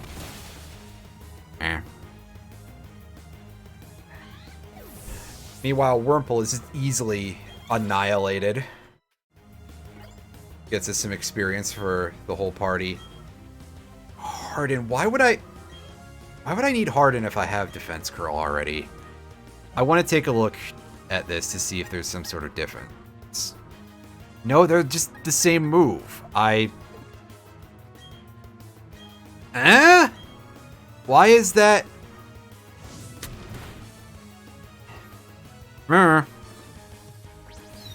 Weird design. Once again. Quick attack is not at all necessary to get the kill on this thing, but I want all the glory, so I'm gonna do the unnecessary thing there. Not that I'd be outsped either, but meh.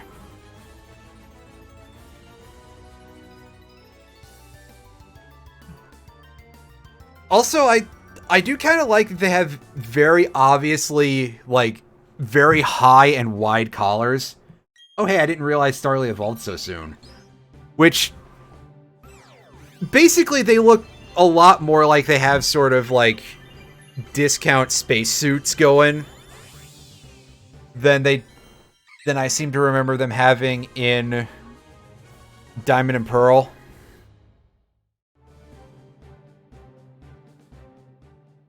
I don't think Harden powers up anything else. I think Harden is just Harden.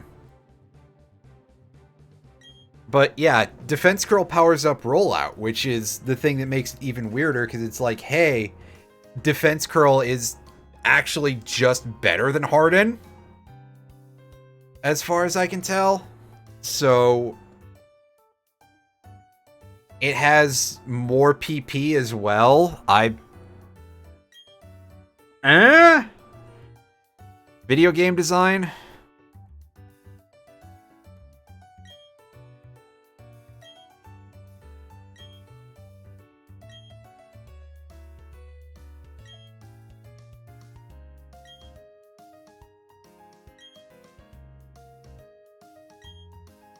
Yeah, Team Galactic, by the way, I remember very early on... Oh, hey, this is the person who runs the Pokemon box system in this. Yeah. System Administrator in Heart Home City east of here, which is pretty far away. But it appears we can access the Pokemon box system from wherever. And there's our ball capsules, so we can apply stickers and stuff to it. And yeah, special particle effects when your Pokemon come out. They also give you bonuses in super contests, which are a thing that I've never really bothered with too much. Yeah, I tried to look at that, and it's down. It's giving me Cloudflare 504. Because, yeah, I assume that a lot of people are like, hey, we're going to go on all these Pokemon sites. We're going to go try and find information. And that must surely be ending super well for everybody. Right? Oh, wait. Also, yeah, there's nothing really for us to encounter here except for Badoof, but Badoof, I think, is a pretty rare encounter, and these encounters are not worth a ton of experience either, so we're just going to leave, and we're going to go up to the Ravaged Path, and we're going to smash a rock or two, and we're going to go through.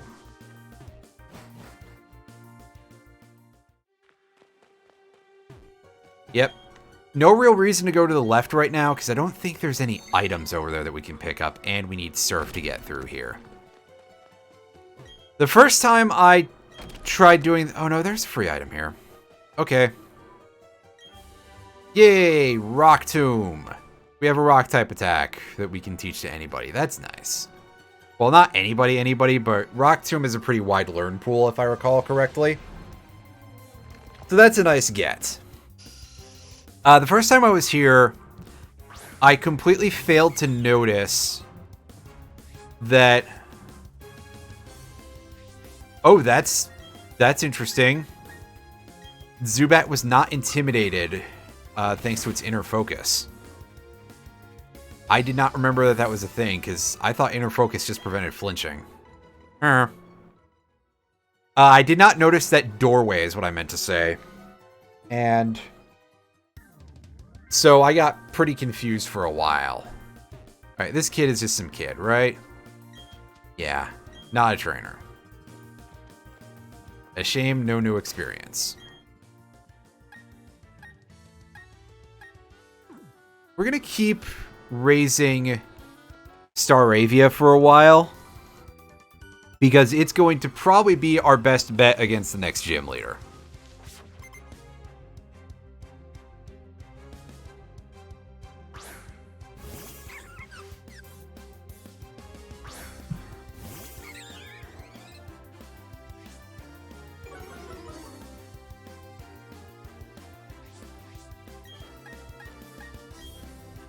You know, barring us getting a fire type, but this is Sinnoh we're talking about. There aren't a ton of those around.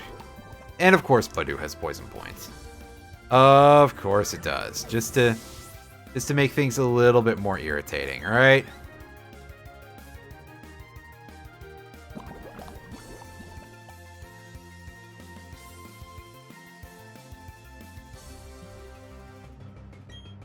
Cherubi. There we go. Yet another grass type to just erase with wing attack.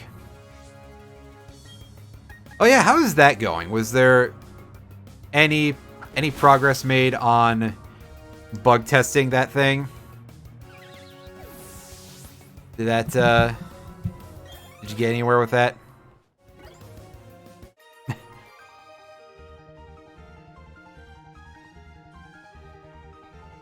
Hopefully nothing new that nothing that breaks the game even harder. And we're not even going to heal that poison, even though perhaps we should. Because, I mean, sure, we'll take damage between switches of someone like this bug catcher, but we're probably not going to take any damage from these encounters. We go faster than pretty much everything right now, and Staravia has really good attack. We'll be fine, probably.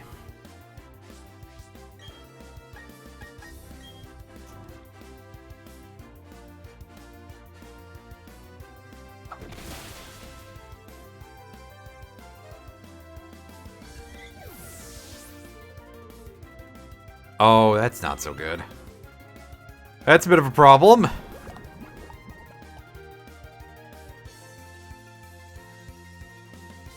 Send out Wurmple. Again, this thing can very, very easily just be eliminated in one hit.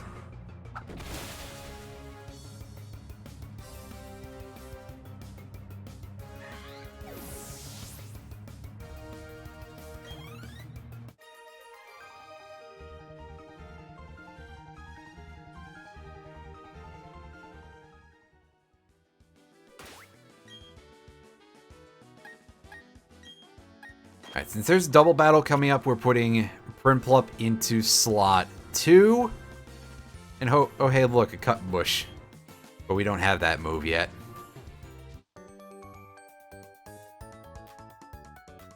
Yeah, it's definitely a little bit unusual for these to actually be moving at a decent pace. But, hey, I will not complain about this massive improvement in it. Ah, 2 Pachirisu. That's right. This is not really the greatest fight for us, but I don't know if either of them have electric moves. I've mostly just seen him use Quick Attack a lot.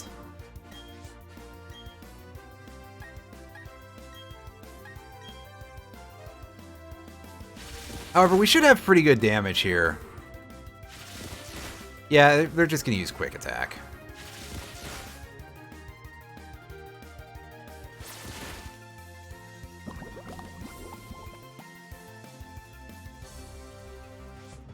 See, everything's going fine.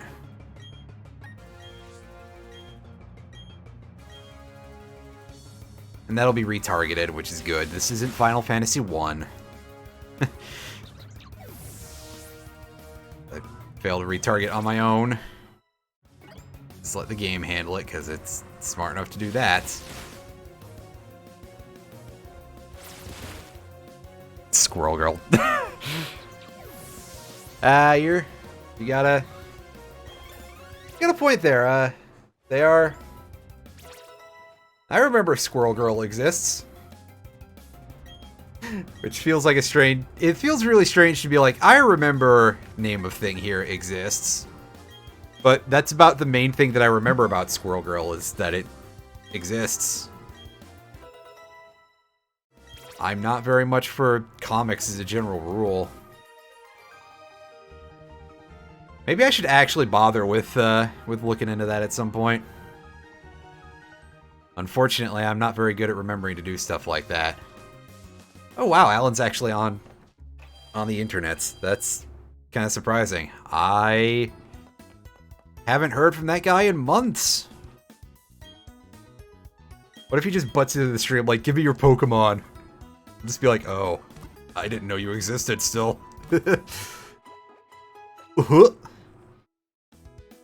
Sound of my voice is a little silly sometimes. So, Floroma Town is a pretty special place in these remakes because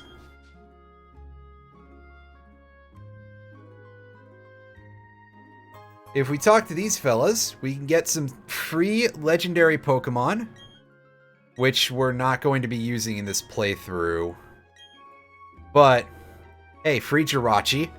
If we had a save file from a Let's Go game, we could get a free Mew from this old woman, but we do not have that, so no such luck.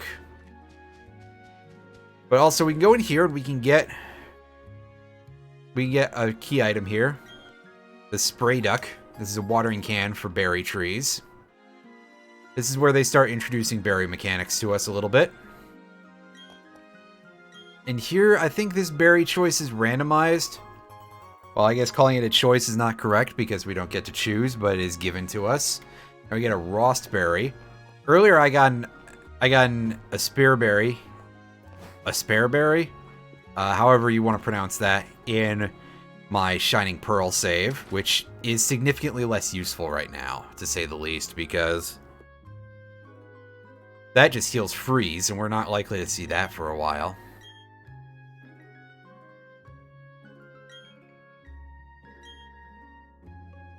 Oh, I get it. what's it called? Got the name of the Pokemon. Shaman. Helped it, do the thing. Hooray, we got TM88. That gives us Pluck. Pluck is a 60 power, I think, flying move, so that's pretty nice. That is a very good thing to have on our person for getting a little more damage. Unfortunately, I don't think anything in our party is going to be able to learn that really needs it. Yeah, I mean, I guess technically Badoof could get it. Zubat could have it. You know what? As I said, we're probably not going to use Zubat a ton unless the chips are down. But we will throw Pluck on there in place of Mean Look. Because, you know, we don't really need to worry about that in-game. But Pluck would be a potentially useful option for Zubat if we get into a position where Zubat is what we're using.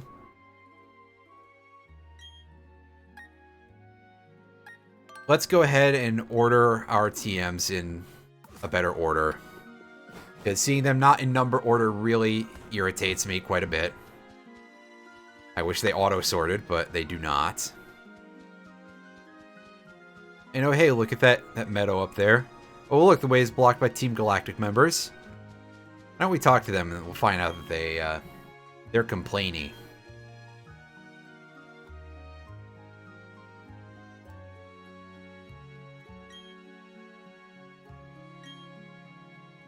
They don't like bug and grass type Pokemon. Oh well. We don't have any of those, so we can't subject them to that. Oh well.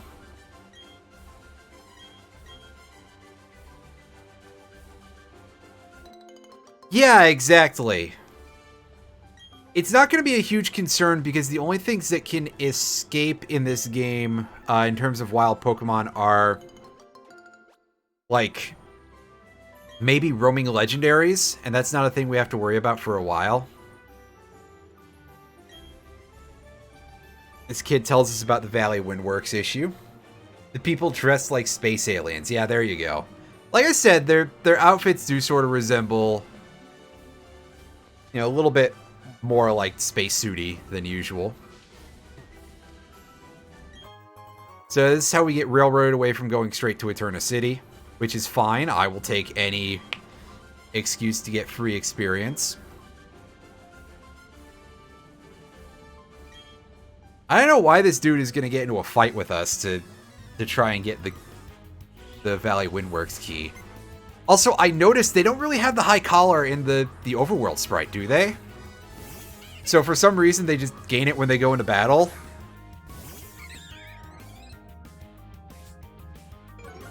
Oh well.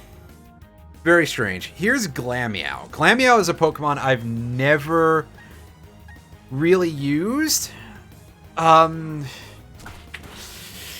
Is that an exclusive for Diamond or for Pearl? If it's in this game, I might pick it up and use it. Just for reasons of being able to say that I've put it to use in a Pokemon game. But they tend to be in places where getting them is not necessarily the easiest thing in the world.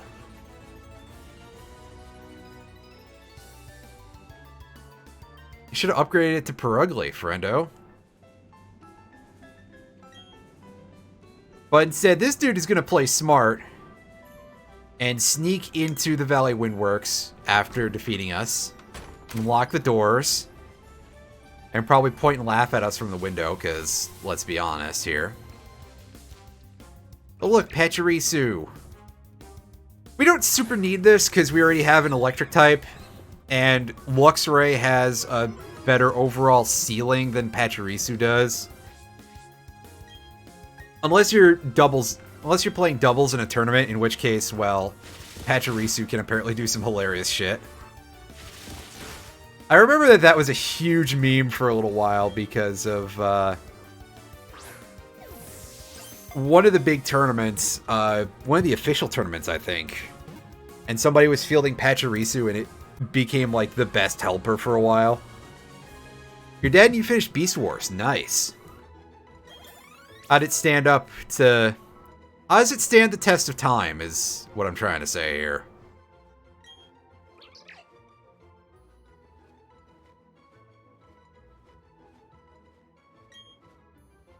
Because I admit that I have not looked at, like, any of that old Transformers stuff since I was...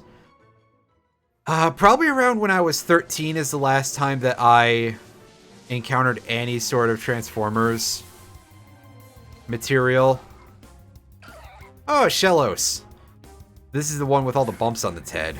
Looks a little bit funny.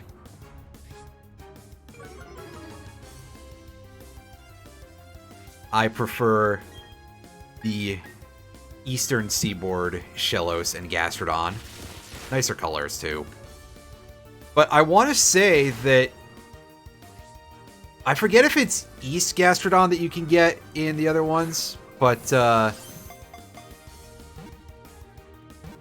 yeah, you can only get one of the two Shellos forms in most games. Same with Gastrodon, of course. And, of course, the same thing applies to Deerling and Sawsbuck in 5th generation. But that might be a thing to be more concerned about in Gen 9. The water graphics don't hold up very well. That sounds pretty normal, actually. That, like, just how we've been able to achieve the appearance of water in anything 3D has gotten a lot better over the years. That's been, like, one of the big improvements. Hair, too, often, but that's because, like, more strands of hair are individually modeled as opposed to being, like, big blocks of stuff. So it looks a lot more natural. Neat, though. I'm glad that it's still good.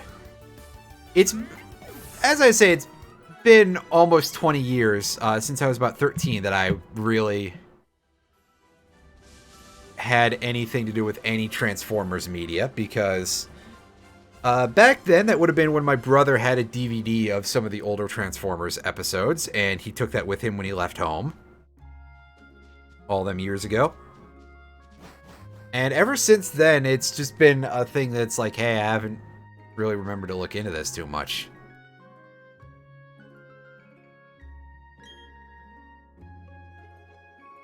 I mean, you can just walk through tall grass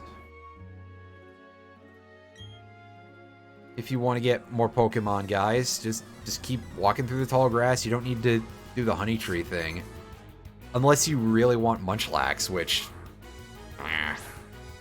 Munchlax or Heracross. I think Heracross is another Pokemon that you can really only get from honey trees.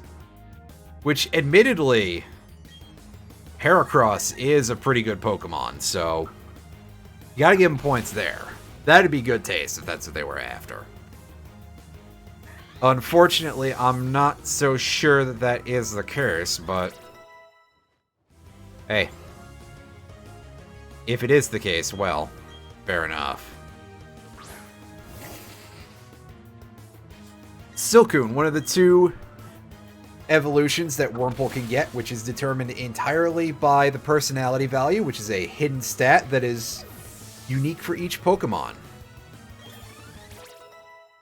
I never liked that about Wurmple.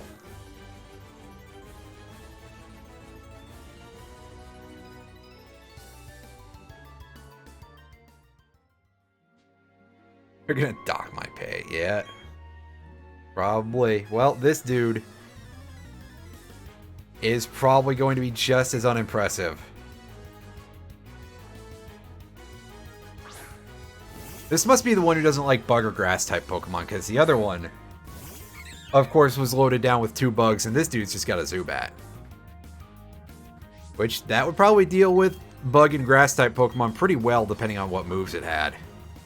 If it had gotten Leech Life, which, I mean, back in this era it would, but it wouldn't be a strong Leech Life, that's for sure.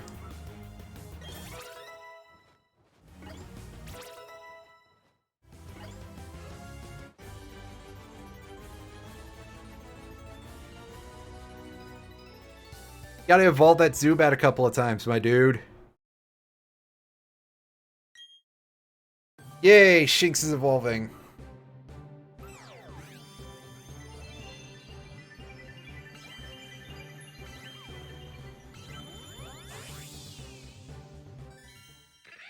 into Luxio. Neat.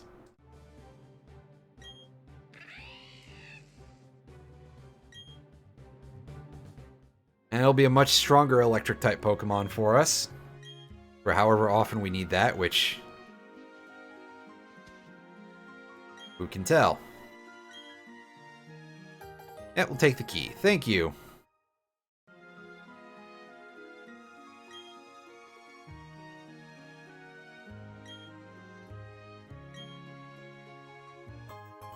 Oh, and we just get the honey for free for keeping it safe. Well, alright. I don't make the rules, I guess. And this golden tree, this, I believe, is one that we can actually put honey on. But we're not going to concern ourselves with that too much. Because it was always kind of a jank mechanic, so I'm sure that it's still jank now. Anything special for us, both of you?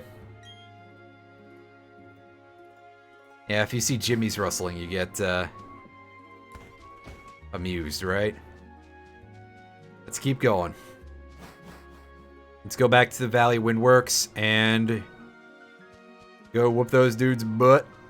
But first, we're gonna go heal.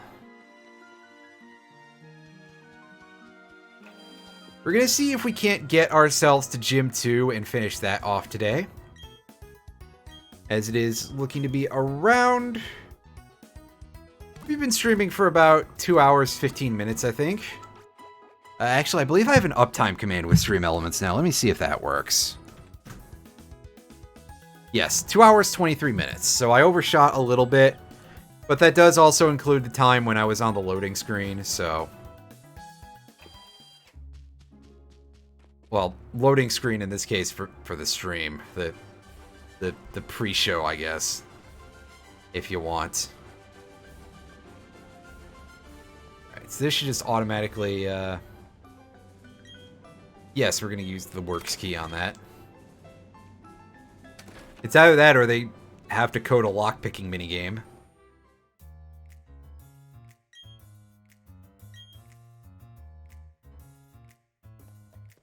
And away goes the nerd. This vending machine doesn't want to give us any free drinks. Or even paid drinks. Oh, I want to go check that planter first. How rude.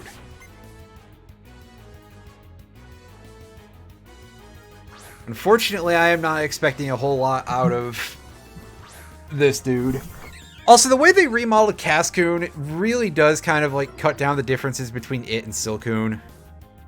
And that, well, I mean, it was probably already an ill-advised Pokemon to begin with, but still, come on.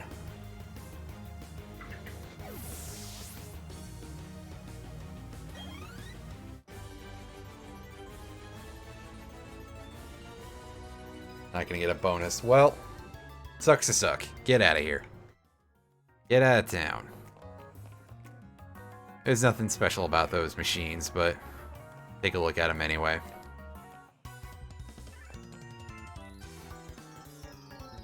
Collecting electricity. What are you doing that with? Are you carrying around, like, big empty batteries or something? Or are they just trying to hijack the place and meddle with, the electrical service or something? They don't really tell you, so that could be a lot different, to say the least.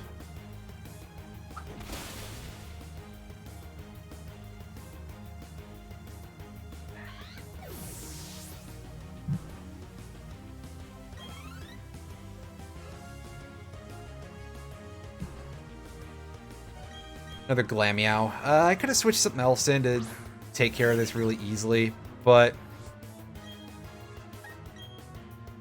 yeah, we're gonna get hit by Fake Out, and that's it. It's just gonna get a free hit on us. I guess I could have switched Zubat in. Oh wow, this thing is actually doing damage to us. Not a lot or anything, but we didn't kill it in a single quick attack. Which I don't know why I was still doing that, but...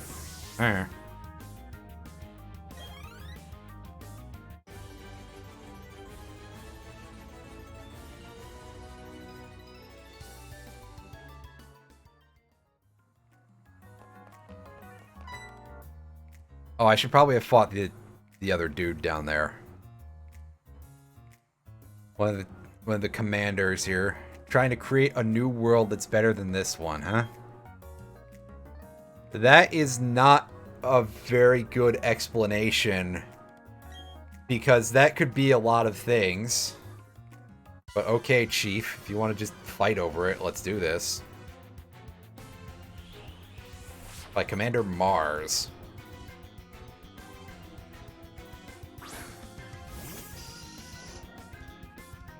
Whose skirt thing doesn't translate quite as well to the look of the overworld thing. And kind of makes her look like she's got an inner tube under her skirt or something. It just has ridiculous looking hips. Listen, I'm just saying. Thank goodness I didn't get hit by that supersonic.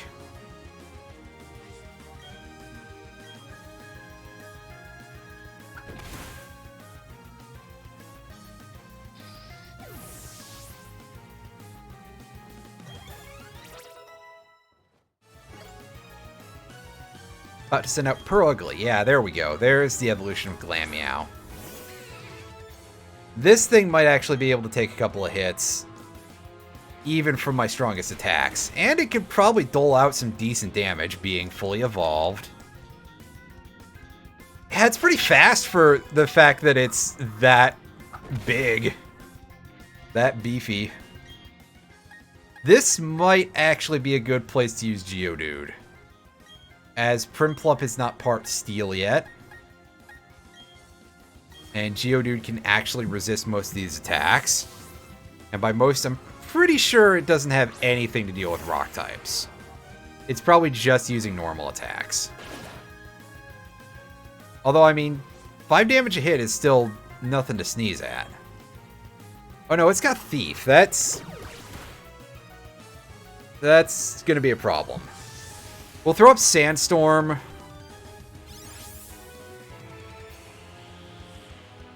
That should cause a little bit of an issue here. Throw on Defense Curl. And that should at least reduce how much damage we take by a little bit here. We should survive long enough to do a couple of hits of Rollout. If they hit. That's a lot of damage. That's not nearly as much damage. And it's got a healing item, doesn't it? It's just an Oran Berry. At this point, that's a pretty decent amount of health this thing has on a base level here. And Geodude is toast. That's unfortunate, but we did do a pretty good amount of damage with all of that. Let's let... I think Luxio can probably deal with this. Probably. And also the Intimidate will help. But wow, that's a pretty big step up in terms of ability to hurt people from the Zubat up to this thing. I'm kind of surprised. This might actually be a decent Pokemon, too. Wow.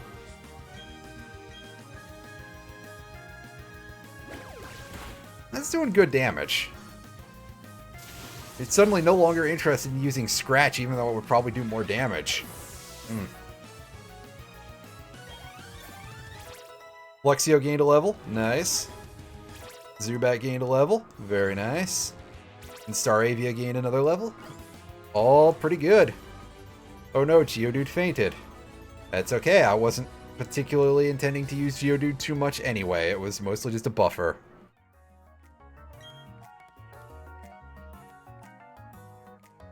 And get out of here, Chief.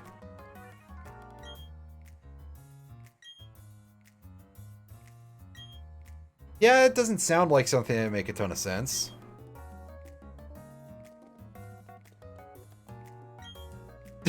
Go shower now, Stinky. The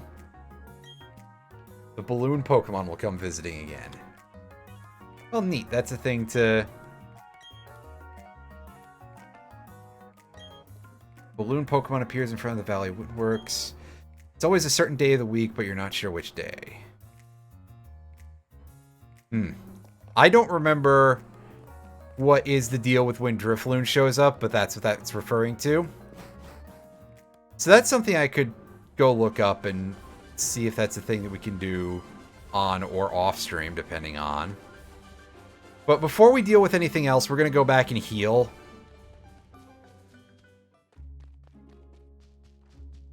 I mean, Drifloon would be a ghost type, and it'd be a nice addition to the team. Although, look at how many flying types I have at this point. Wow. That might be a little overboard.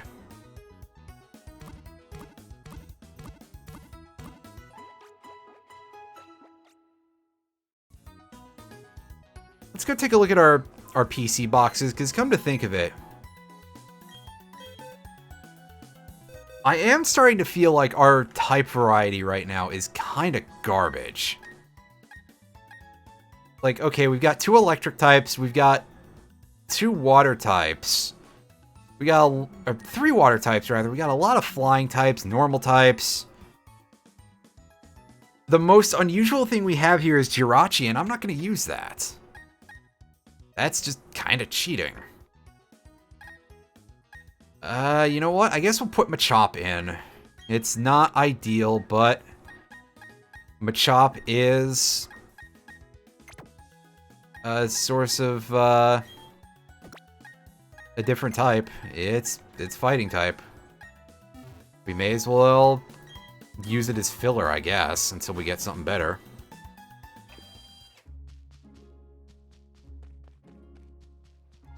And by better, I mean something that can fully evolve without using a trade.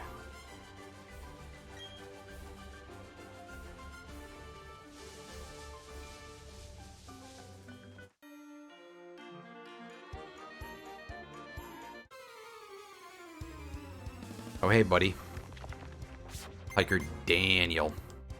Look at all those Pokemon. That's a lot of Geodudes.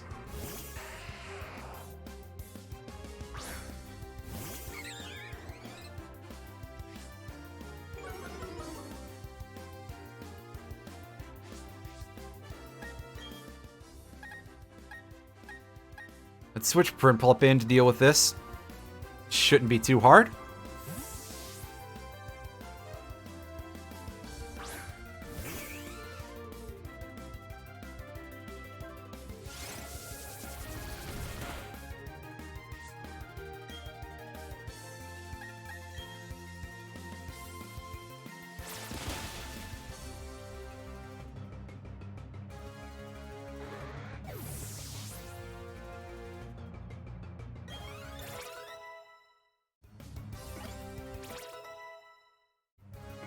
Neat.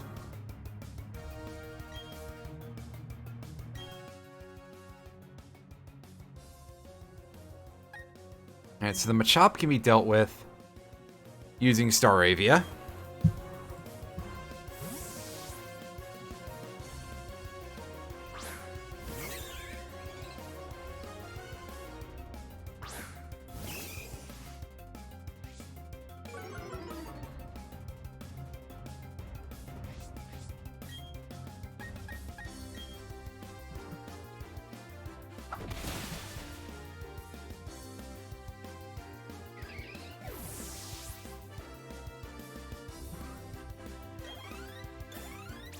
Neat. Machop learned revenge. Alright. Another Geodude. We can handle that very, very easily.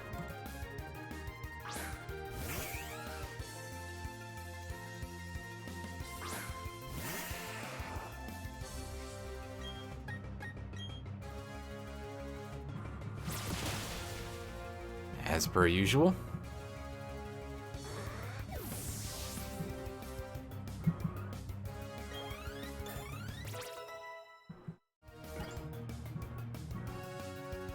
And a Badoof. I guess because they're almost contractually obligated at this point. We'll just throw in a Badoof. Alright, we'll switch Staravia in to gain the most of the experience.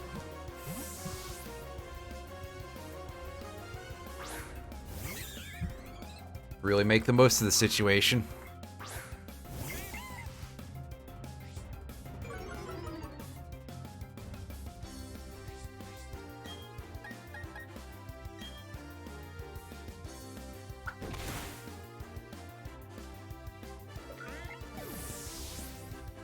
Yay! Yay, Geodude gained a level. Well, more importantly, Endeavor.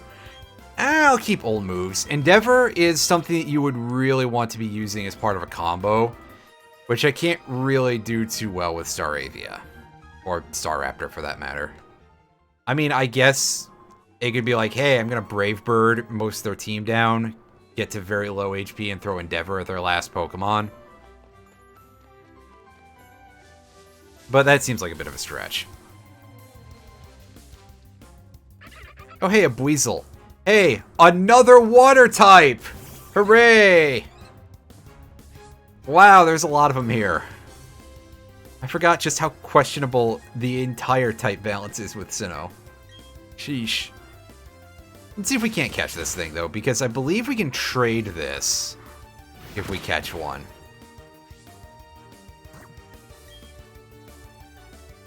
Over in Eterna City, unless that in-game trade has been changed, which it may very well have been.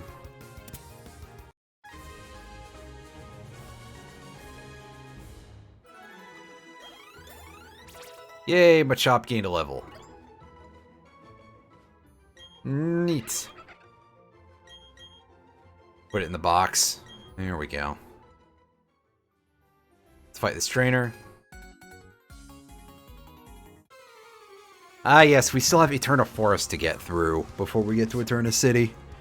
Sheesh, they put a lot of stuff in your way before the next gym. I forgot that there was this much of a, you know, pacing in this game. It's a little comparable to Gen 6, which I thought was kind of the original champion, but ooh boy, this might be more so.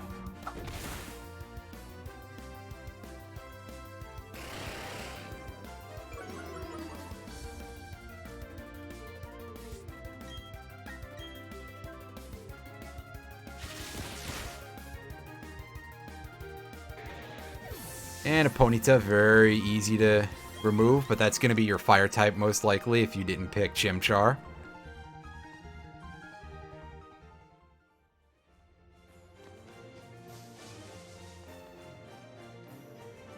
We fight you already? No. We did not.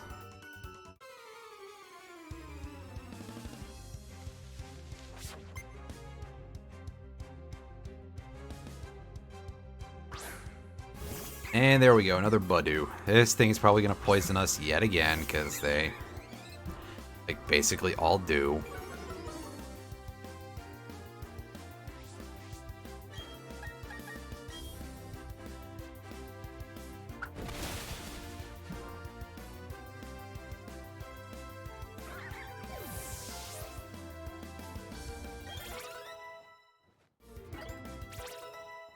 A couple of levels. That's fine. It's only a single Pokemon. Amazing.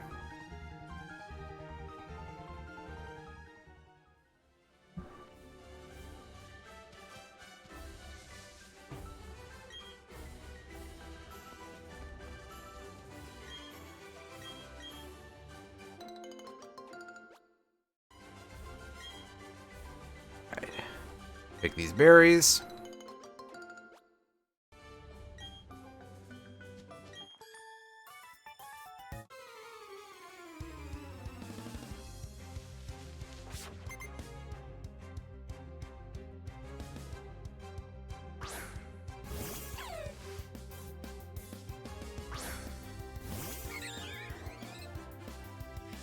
Oh, hey, look, another Shinx. Seen a lot of these so far. That's okay. Shinx is a pretty good Pokemon. I just may have to switch to deal with it.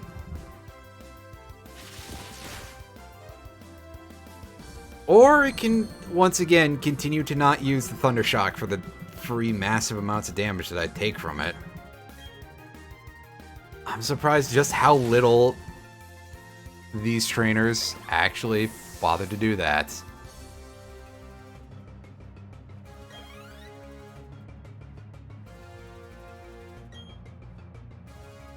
And Pachirisu.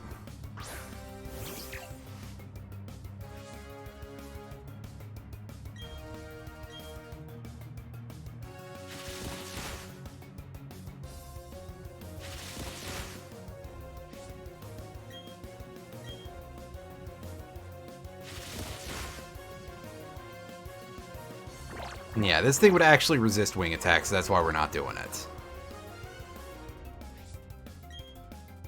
Instead, we're just spamming quick attack. With not a ton of damage that we're going to do with it.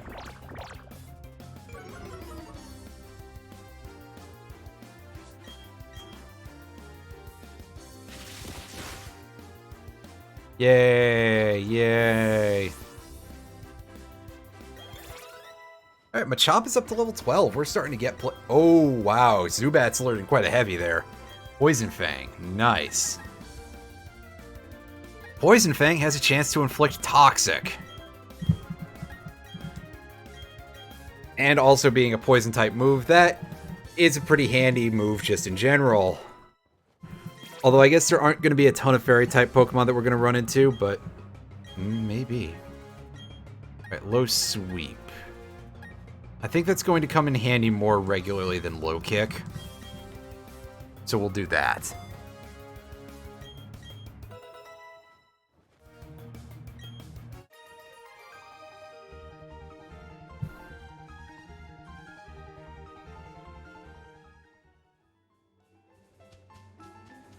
Yay, another free Pokeball. That's some not bad water texturing, by the way. As we were just talking about how water looks in 3D now. There you go, there's a little more going on there. On the surface of that.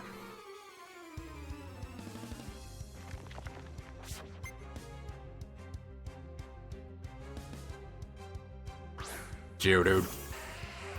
Hey, another Geodude. I think we're in a position where, especially with that Intimidate boost, well, debuff rather, we should be able to have Machop do some pretty good work here. Round the wheel coming in. Nice to see you, buddy. And yeah, the Overworld style has this little chibi look to it that, like I say, it's... I think I said this earlier, that I feel like it is kind of a direct reinterpretation, basically, of what the original style of sprites were like, just in 3D. So, that's pretty good.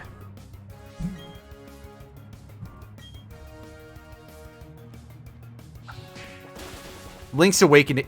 Yeah, that's a good point.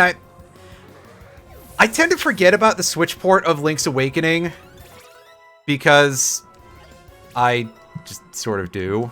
And yeah, that's another game. It does really look like, well, basically just a 3D version of what the Game Boy Advance. What the hell am I saying?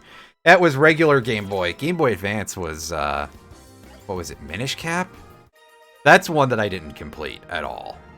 Link's Awakening, however, I believe I beat the original Link's Awakening. But yeah, similar basic idea, that they pretty much just freshened up the art style from the original and put it into 3D.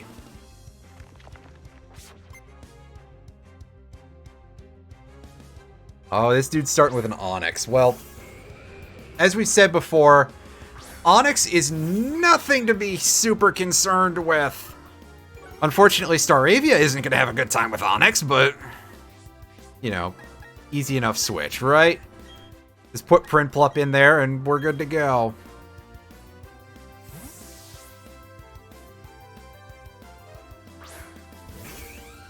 Yeah.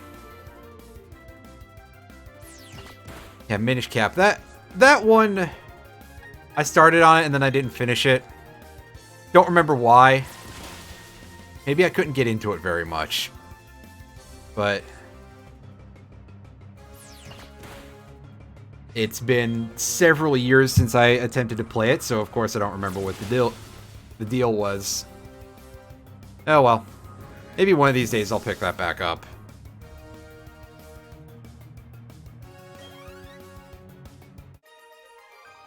And yeah, I did attempt to play Link's Awakening DX, I know that. I don't think I ever finished that one, probably because I was like, well, there's not that much added to it except color, and the color dungeon exists.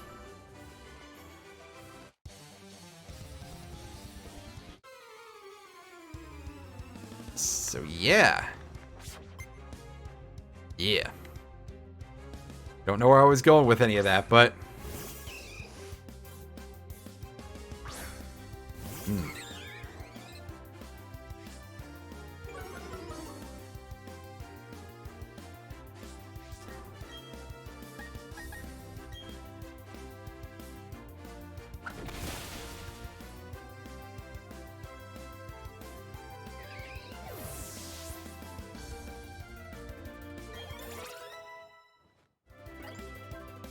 Wants to learn Bubble Beam. Ooh, that's a nice upgrade from Water Gun. Bubble Beam, not exactly the most commonly seen water move after Gen 1.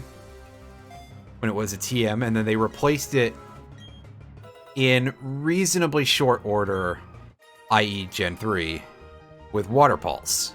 I don't remember what it was in Gen 2, what the major water move was, but Bubble Beam, I believe it was not.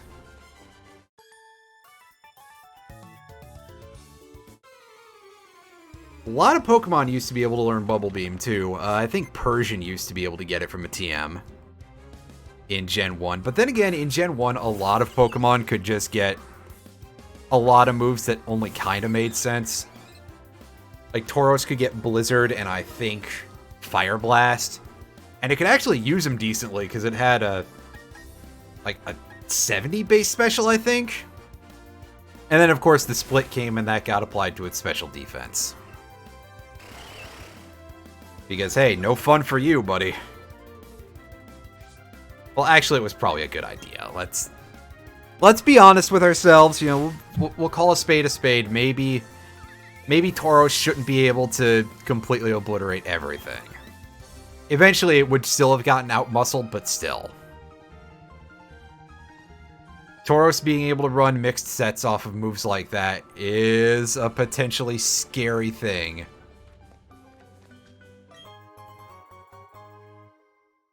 Get a super potion. We probably should not go down there because we'd have to loop back around and then I'd feel silly. What's in this house?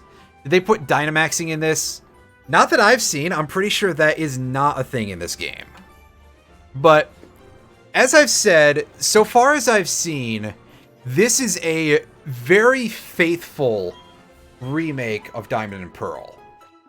Outside of a few things that have been tuned up, like a couple of Pokemon have more modernized move sets. Like, for example, Chimchar gets a very early power-up punch at level 12. And overall, like, just mechanically, it seems to be very similar, but HM moves can be used through the Pokewatch. I don't have Cut, so I can't deal with this, but that's a nice little improvement.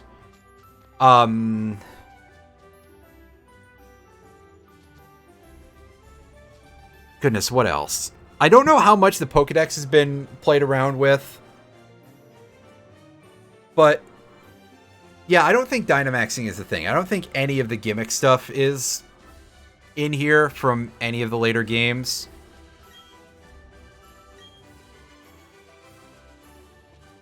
And yeah, this kid is basically warning us, hey, Eterna Forest is basically low-budget Viridian Forest. Or maybe high-budget Viridian Forest. It would make flavor sense if you could Rock Smash Sudowoodo. Yeah, fair enough. Big favor, huh? Oh yeah, those chuckleheads. That's just a normal cut bush, so unfortunately no Sudowoodo. Funny business for us. Although, now that you mention it, I'm actually quite sad that I don't think any version of the games have any sort of response for you attempting to cut Sudowoodo. Do you have anything to say? No, this dude's just walking around. It's a good thing you're this far into the series, otherwise walking around while all your Pokemon are poisoned would be a very bad idea. There's our Moss Rock. Yeah, you had to use the watering can, or rather it was the squirt bottle in Gen 2 on Sudowoodo in order to make it move. And in the 7th generation games, there was a sort of a homage to that after you got the water type Z move because the route was blocked. And you go over there and the trial captain comes with you and warns the Sudowoodo about you and basically says, hey, watch out, this trainer knows about timed hits. And the Sudowoodo just get the hell out of there because, honestly, why would they want to deal with that?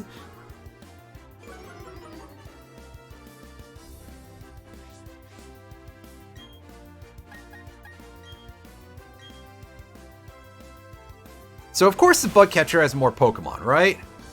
3 Pokemon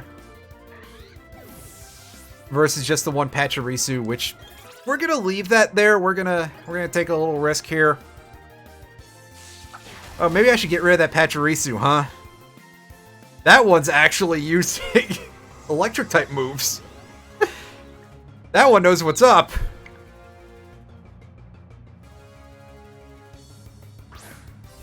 Forget about getting the easy kills, just get rid of the Pachirisu.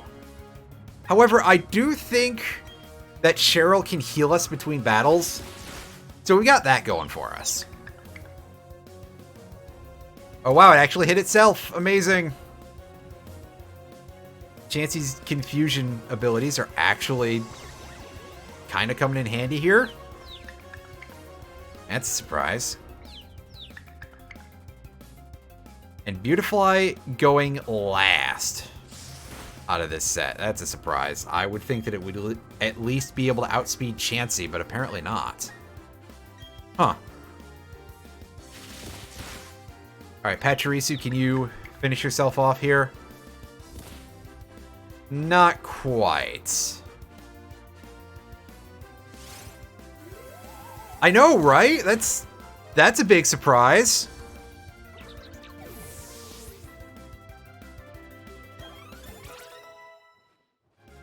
Level 18 for Luxio wants to learn Spark. Spark will be better for us than Thundershock, but actually, yeah, we'll replace Thundershock with Spark. We can keep Tackle for a bit as something to deal with. Words, please. You can tell I'm not always good at speaking in the moment. Basically, just if we need large amounts of PP to deal with things. That'll help us out. When did Luffy become a Pokemon trainer? Or is it Luffy? Yeah, I know, right? The straw hat that our bug catcher is wearing. Basically the same thing, right? Same shaped straw hat, anyway. Any new moves for anybody? Nope. But 4 levels out of a single mediocre bug Pokemon. That's pretty good.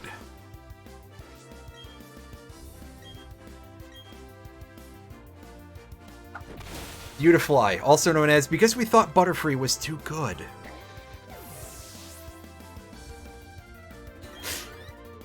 That's mean. But also Beautifly is not that good. So, oh, it bugs you, does it?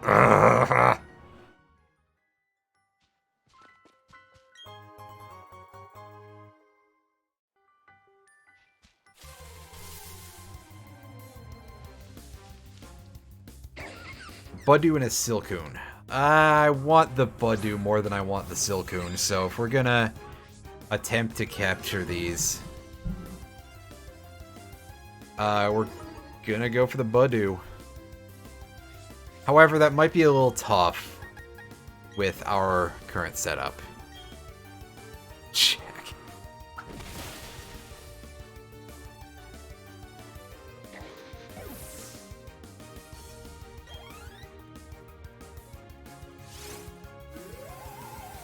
How's that damage gonna be? Oh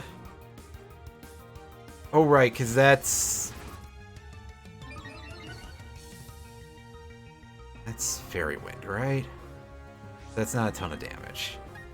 Alright, can we tackle this thing without killing it? That'd be nice. Oh, dang it.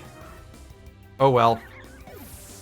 Badoof might actually be a reasonably not rare encounter here anyway. Hatched a shiny Absol, nice.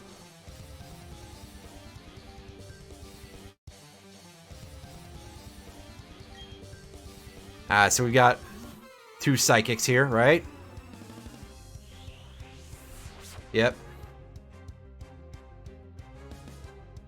And they're just using Abras, which... Well, I guess we do have to be wary of Charge Beam, as we saw very early on, but... That's about it.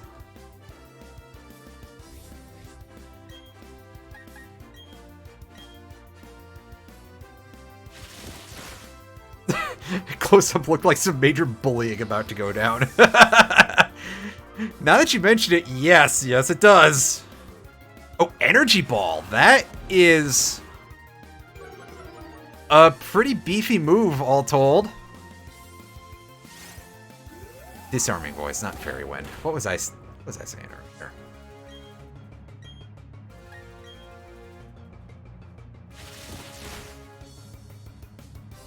Give us your money, punk. Well, they're psychics. They could just levitate it out of my pocket, couldn't they? They wouldn't have to go through this. On the other hand, well...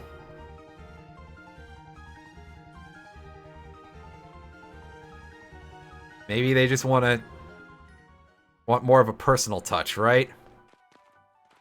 Could be. Alright, what do we got here? We've got another Silcoon and Badoof combo. If I can pronounce my words correctly. That's a pretty big ask, though.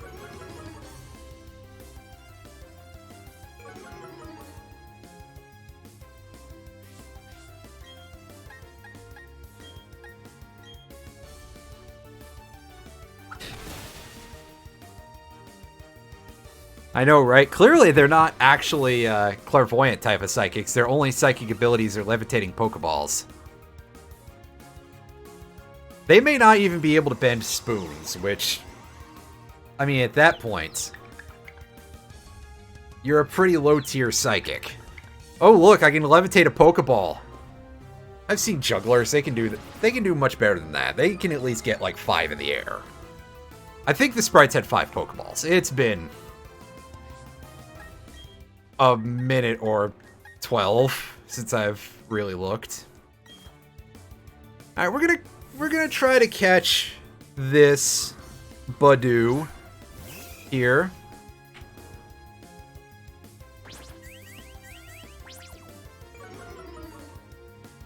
So we're switching in Machop.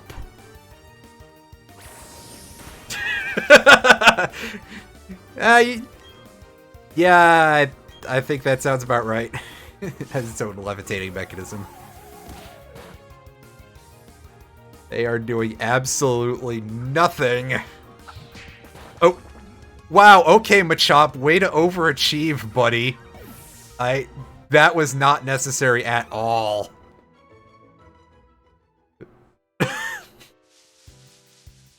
Nice work, Machop. Jeez. Alright, so is that... No, there's 2 bug catchers over here. 2 of the old Straw Hat boys here.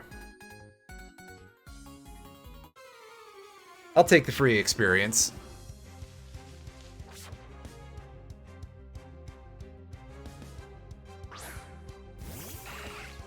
Wurmple and Burmy. Oh, geez, I was making fun of Wurmple earlier. Burmy, ooh. Burmy is... a disappointing Pokemon. At least in my opinion. I would not want anybody to know that I was training that.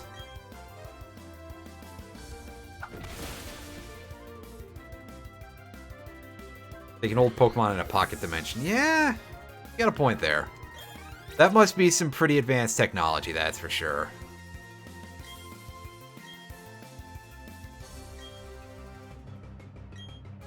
Wants to learn knockoff. Yep, that's... Oh, for a second I thought knockoff got bumped back down to 60, and I was about to be like, wow, that's pretty ridiculous. But no, not quite.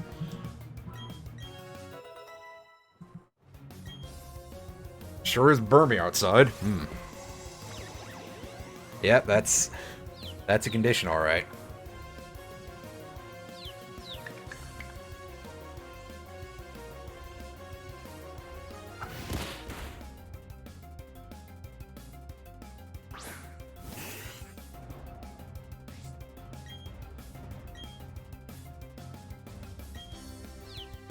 Dustox is more of a threat. So we'll deal with that. See, and it was just as well. Burmy used Protect. Which is probably about its best move most of the time.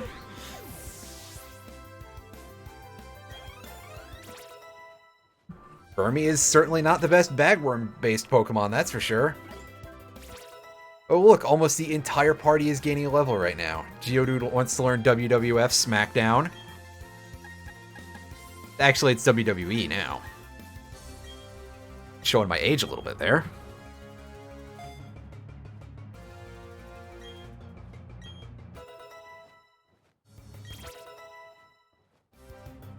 See if you can make TM's Infinite Use in an RS hack. I believe it is possible. I've seen scripts here and there, I think, to make TM's Infinite Use in Ruby and Sapphire. Protect is useful on only the very rarest of occasions, and those very rarest of occasions being that, oh god, I forgot the name of the Pokemon already. I was about to say something. Carvana, I think, is like the only Pokemon that I've seen use Protect to real effective use. And that is really only in Little Cup that you'd want to actually use Carvana. And the main use for that is because it's just a free turn of Speed Boost. Oh look, it's Kricketune, everybody's favorite. But yeah, competitive is definitely a thing that's not for everybody.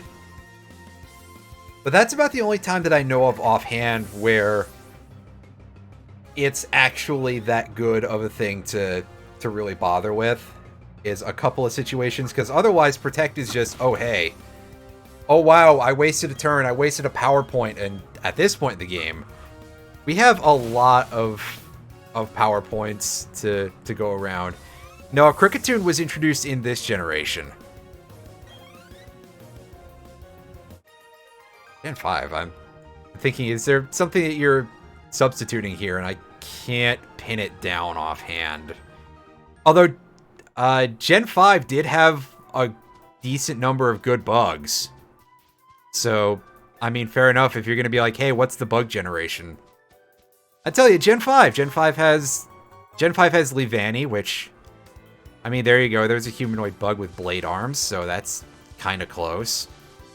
It's got Volcarona. It's probably got a couple of others that I don't remember. That's still better bugs than most generations.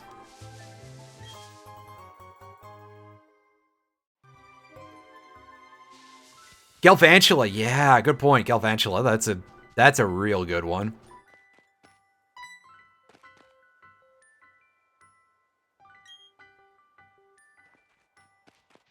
So, I mean, absolutely, Gen 5 has...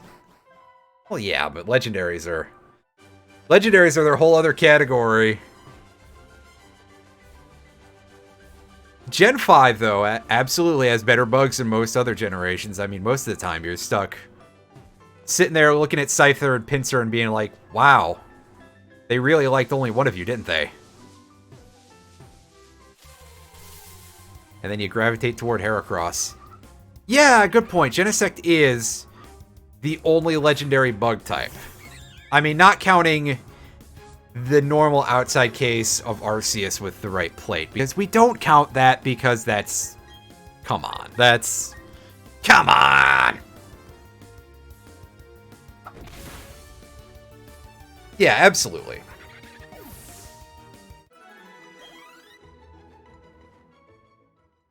Although for a while, Arceus with the Toxic Plate or whatever it's called was the only poison type legendary.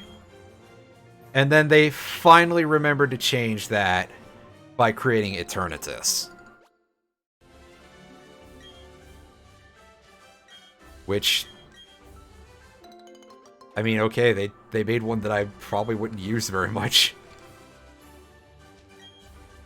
You always think of Trubbish when you think of Gen 5. Trubbish is a design that stands out quite a bit, we'll put it that way. A very divisive Pokemon. I quite like Trubbish. I will admit that I'm a... What really says America? I know, trash! Absolutely.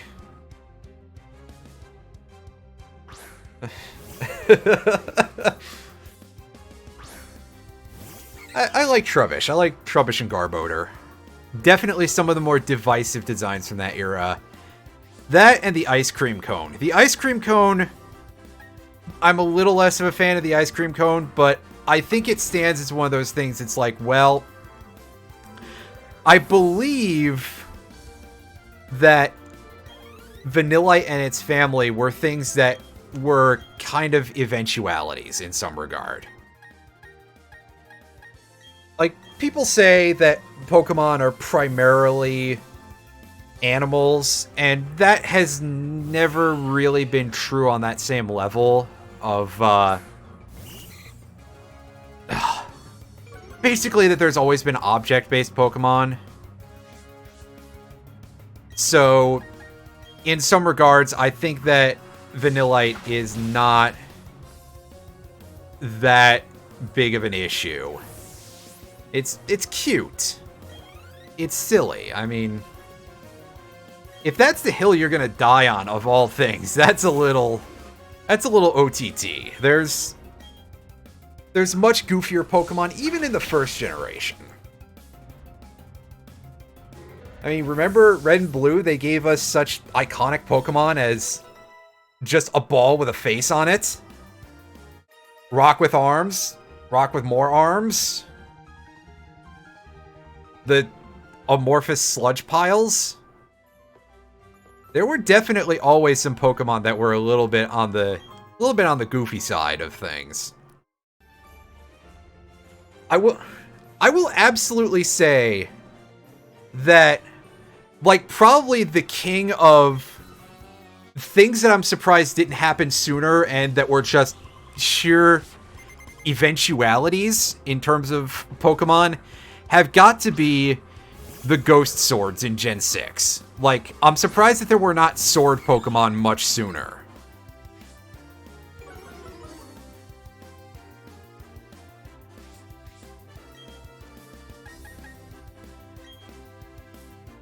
And if we ever go back to Japanese-based regions, I am fully expecting there to be regional forms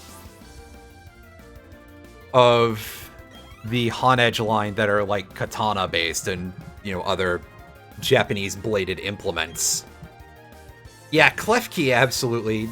I think people still kind of dunk on Klefki a little bit because it is kind of goofy, but yeah, people definitely recognize pretty quickly, oh hey, this thing is absolutely ungodly ridiculous in competitive gameplay, which, I mean, yeah, it is.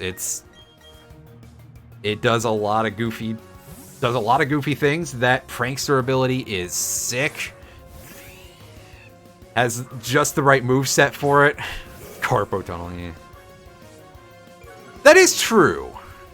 Hisui, aka Old Sinnoh, we don't know all of what's there yet, so I guess there is kind of still time for, like, a Honedge themed line that is like katanas and stuff like that. We've got a Scyther with like axe arms. Or is that a Scyther evolution? The Basculin evolution is nice. And Hisui Growlithe. I'm enjoying what I've been seeing for Legends Arceus, and I'm hoping that those Pokemon become available in more ordinary Pokemon games at some point in the future. I don't know if they will, but I mean, I'd like it.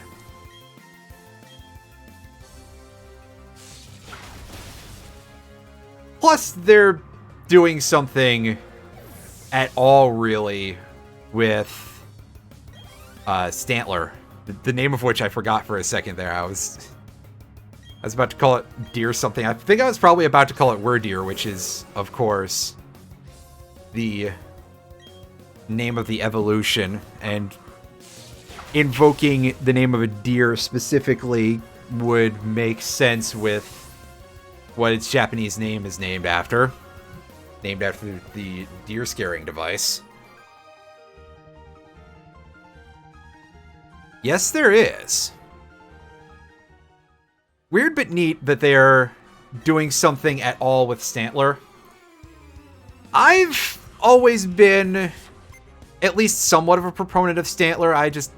I like its design. I like its moves. It's just never quite been good. So I've always had to be like, well, gee, I wish this thing was usable, but I like that it has a nice move pool.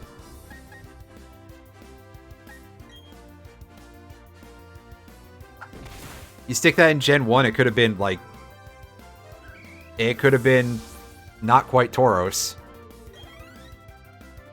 Yeah, absolutely. It's nice to see that they are paying attention to most of the Pokemon in the series. At least it seems like Game Freak tries to do that. Oh, there's just a Team Galactic guy hanging out in town. Well, let's heal up, because we've spent a decent chunk of PP. Well, come to think of it, Eterna Forest was basically free, because we get that there. We got, what's her name? I already forgot. Cheryl, right. Who exists pretty much just for that brief period. What are you made up for? Team Galactic, man.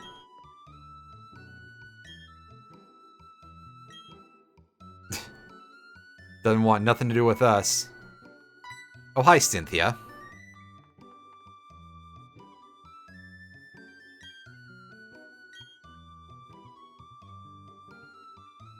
And the massive amount of fur and ruffles around her collar. And all around the edges of her coat in general.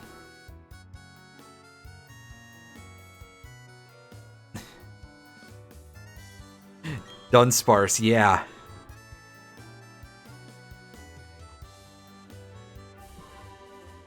Definitely a long-term favorite, and to be fair, I do enjoy Dunsparce as well.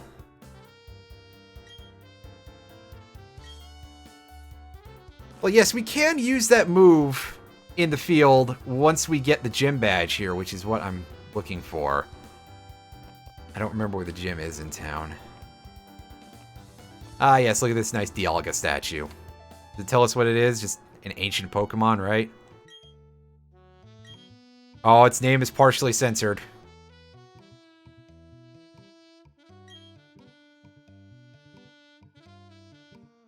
Aww. Every Pokemon is someone's favorite. Yeah, that's definitely true. Which means that I'm sure that there's someone out there who even likes Lumineon, which is kind of surprising, because that is, like, probably one of the most forgettable fish. The Underground Man. Digging, you may uncover dark rocks. Very hard. If you keep hitting them, the wall will collapse. I admit that I haven't done a lot of underground stuff in a very long time. Underground Man, that is An unusual robot master. That's for sure.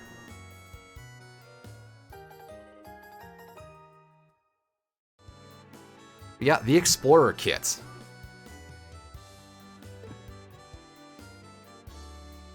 Alright, so are we getting yanked aside for this?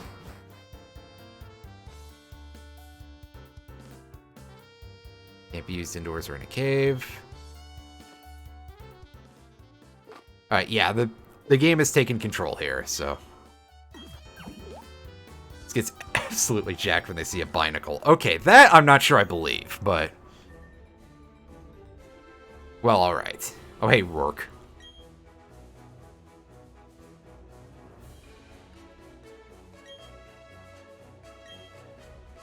You do pretty much anything you want down here.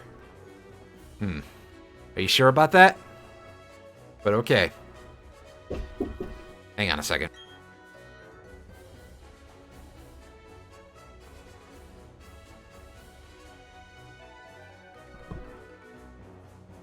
Hit the Y button to return there. So, I don't know if we can just leave. I'm going to assume we can. Whoop. Out we go. And he's not going to send us back down, is he? Obtained a red sphere. Blue sphere. Green sphere. Small, right? That'll be what S stands for. That's how you leave a room. Apparently some Pokemon on the ground that you can't normally find around here. Yeah, I would assume that there's still all the usual stuff regarding how the underground works in this game. Probably including Spiritomb. Look for a lot of roof repairs.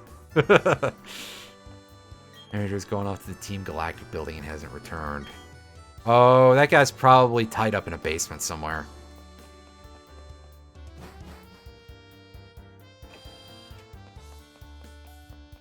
But right now, I guess the bike can wait. Let's go and handle the gym.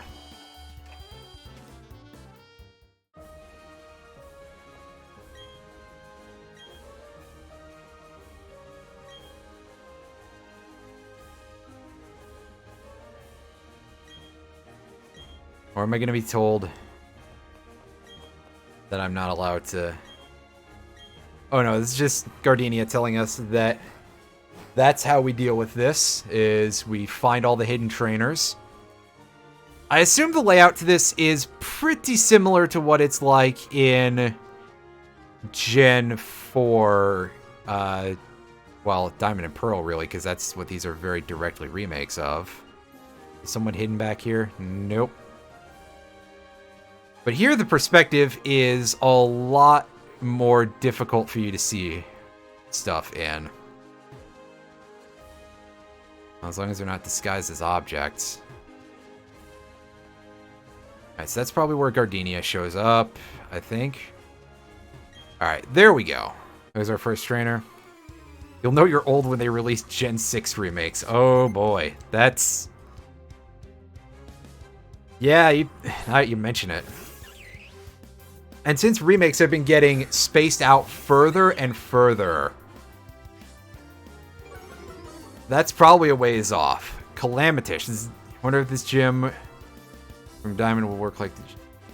Yeah, I know, right? Listen, I don't necessarily remember if it's exactly the same. It's... I mean, it could be a little different, question mark. Then again, probably not. So far, as I've said, this has been a very faithful remake compared to a lot of the previous ones, which... Most of the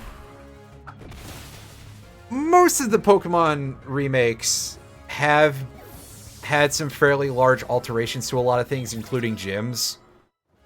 Meanwhile, this one, probably not so much.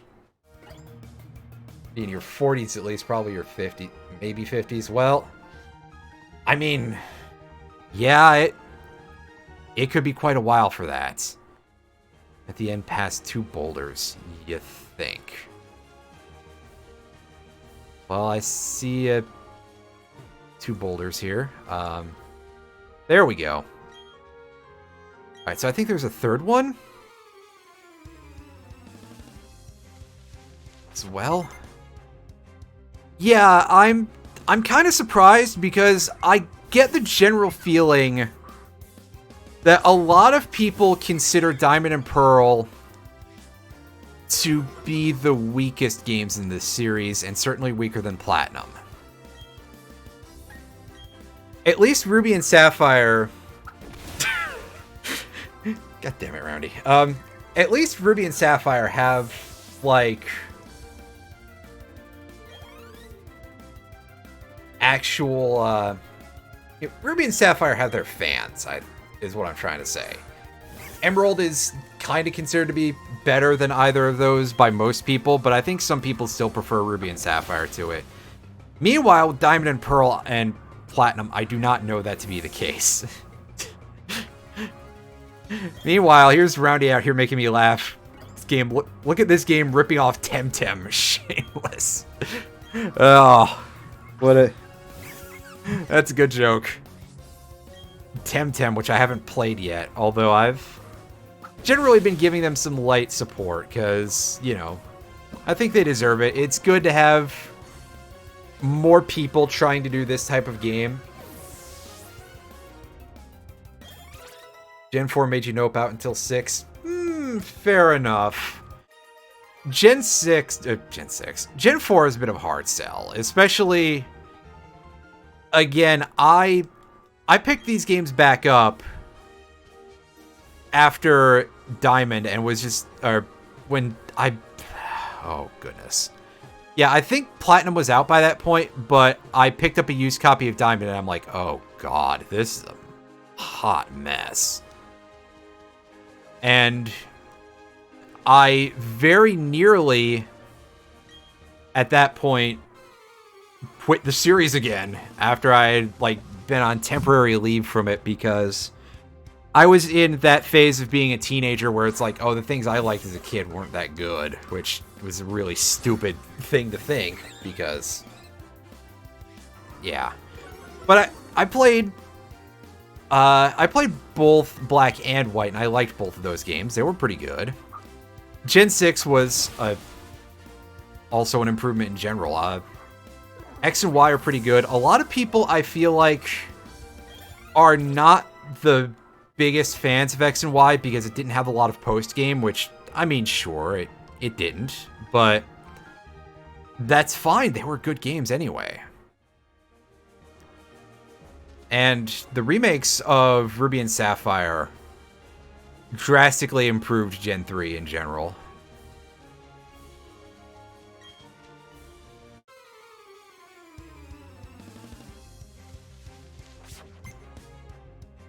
I have not played the Let's Go games, and don't know that I will unless I manage to get a copy very, you know, for fairly cheap. If that's a thing that I can pick up one of those for a reasonable price, I might go ahead and do that. Plus, I mean, that'll get me the free Mew in this game. If I think that's probably an everlasting event, unless they patch it out for some reason, which would be a real jerk move. But hey, they might. And yeah, I think size of post-game is a thing that is slightly overrated in a lot of ways. If all of the game that is there is good, that's more important to me. You know, I'll take a short but fun regular journey as opposed to a you know, as opposed to anything that's undercooked and yet extremely long.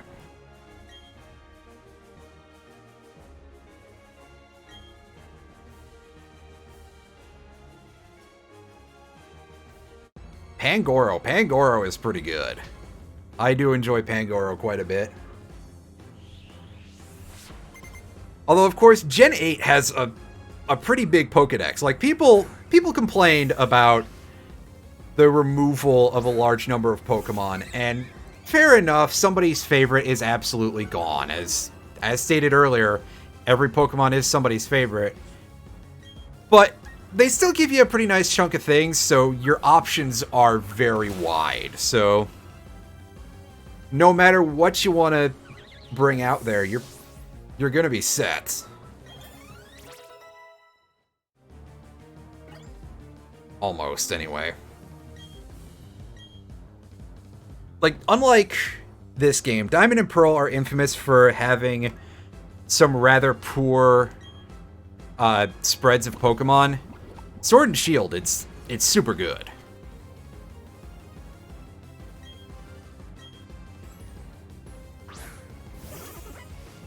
Ultra Beasts are kind of in their own category. They're very strange for Pokemon, but of course that's the point, is that they're supposed to be Pokemon from other worlds, and I think if they succeed in that, then good enough. Yeah, my feelings about them are kind of all over the board.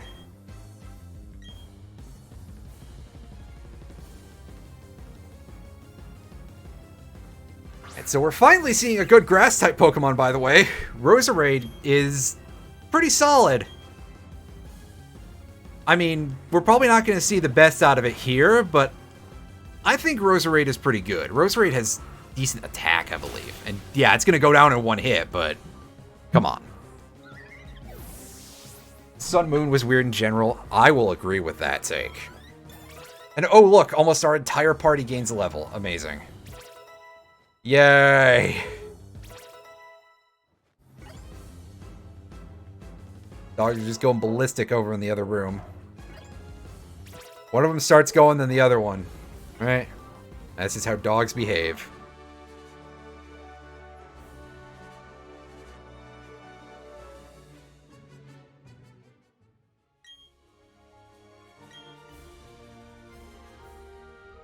I like how happy Gardenia is to get her ass kicked.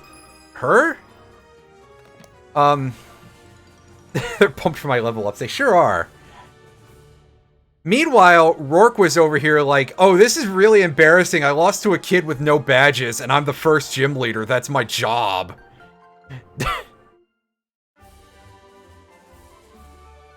Battle's even effort anymore with the forced XP share. If you pointedly start cycling your Pokemon out and avoid taking every single wild Pokemon battle, then yes. But on the other hand, you do level up very, very fast, and I know a lot of people are not super huge fans of that because it does defang the game pretty heavily. Meanwhile, I do not particularly mind too much. I am not going to complain about it because it's Pokemon. I did not necessarily think most Pokemon games were too hard to begin with. I think the NPCs here have stuff to give us.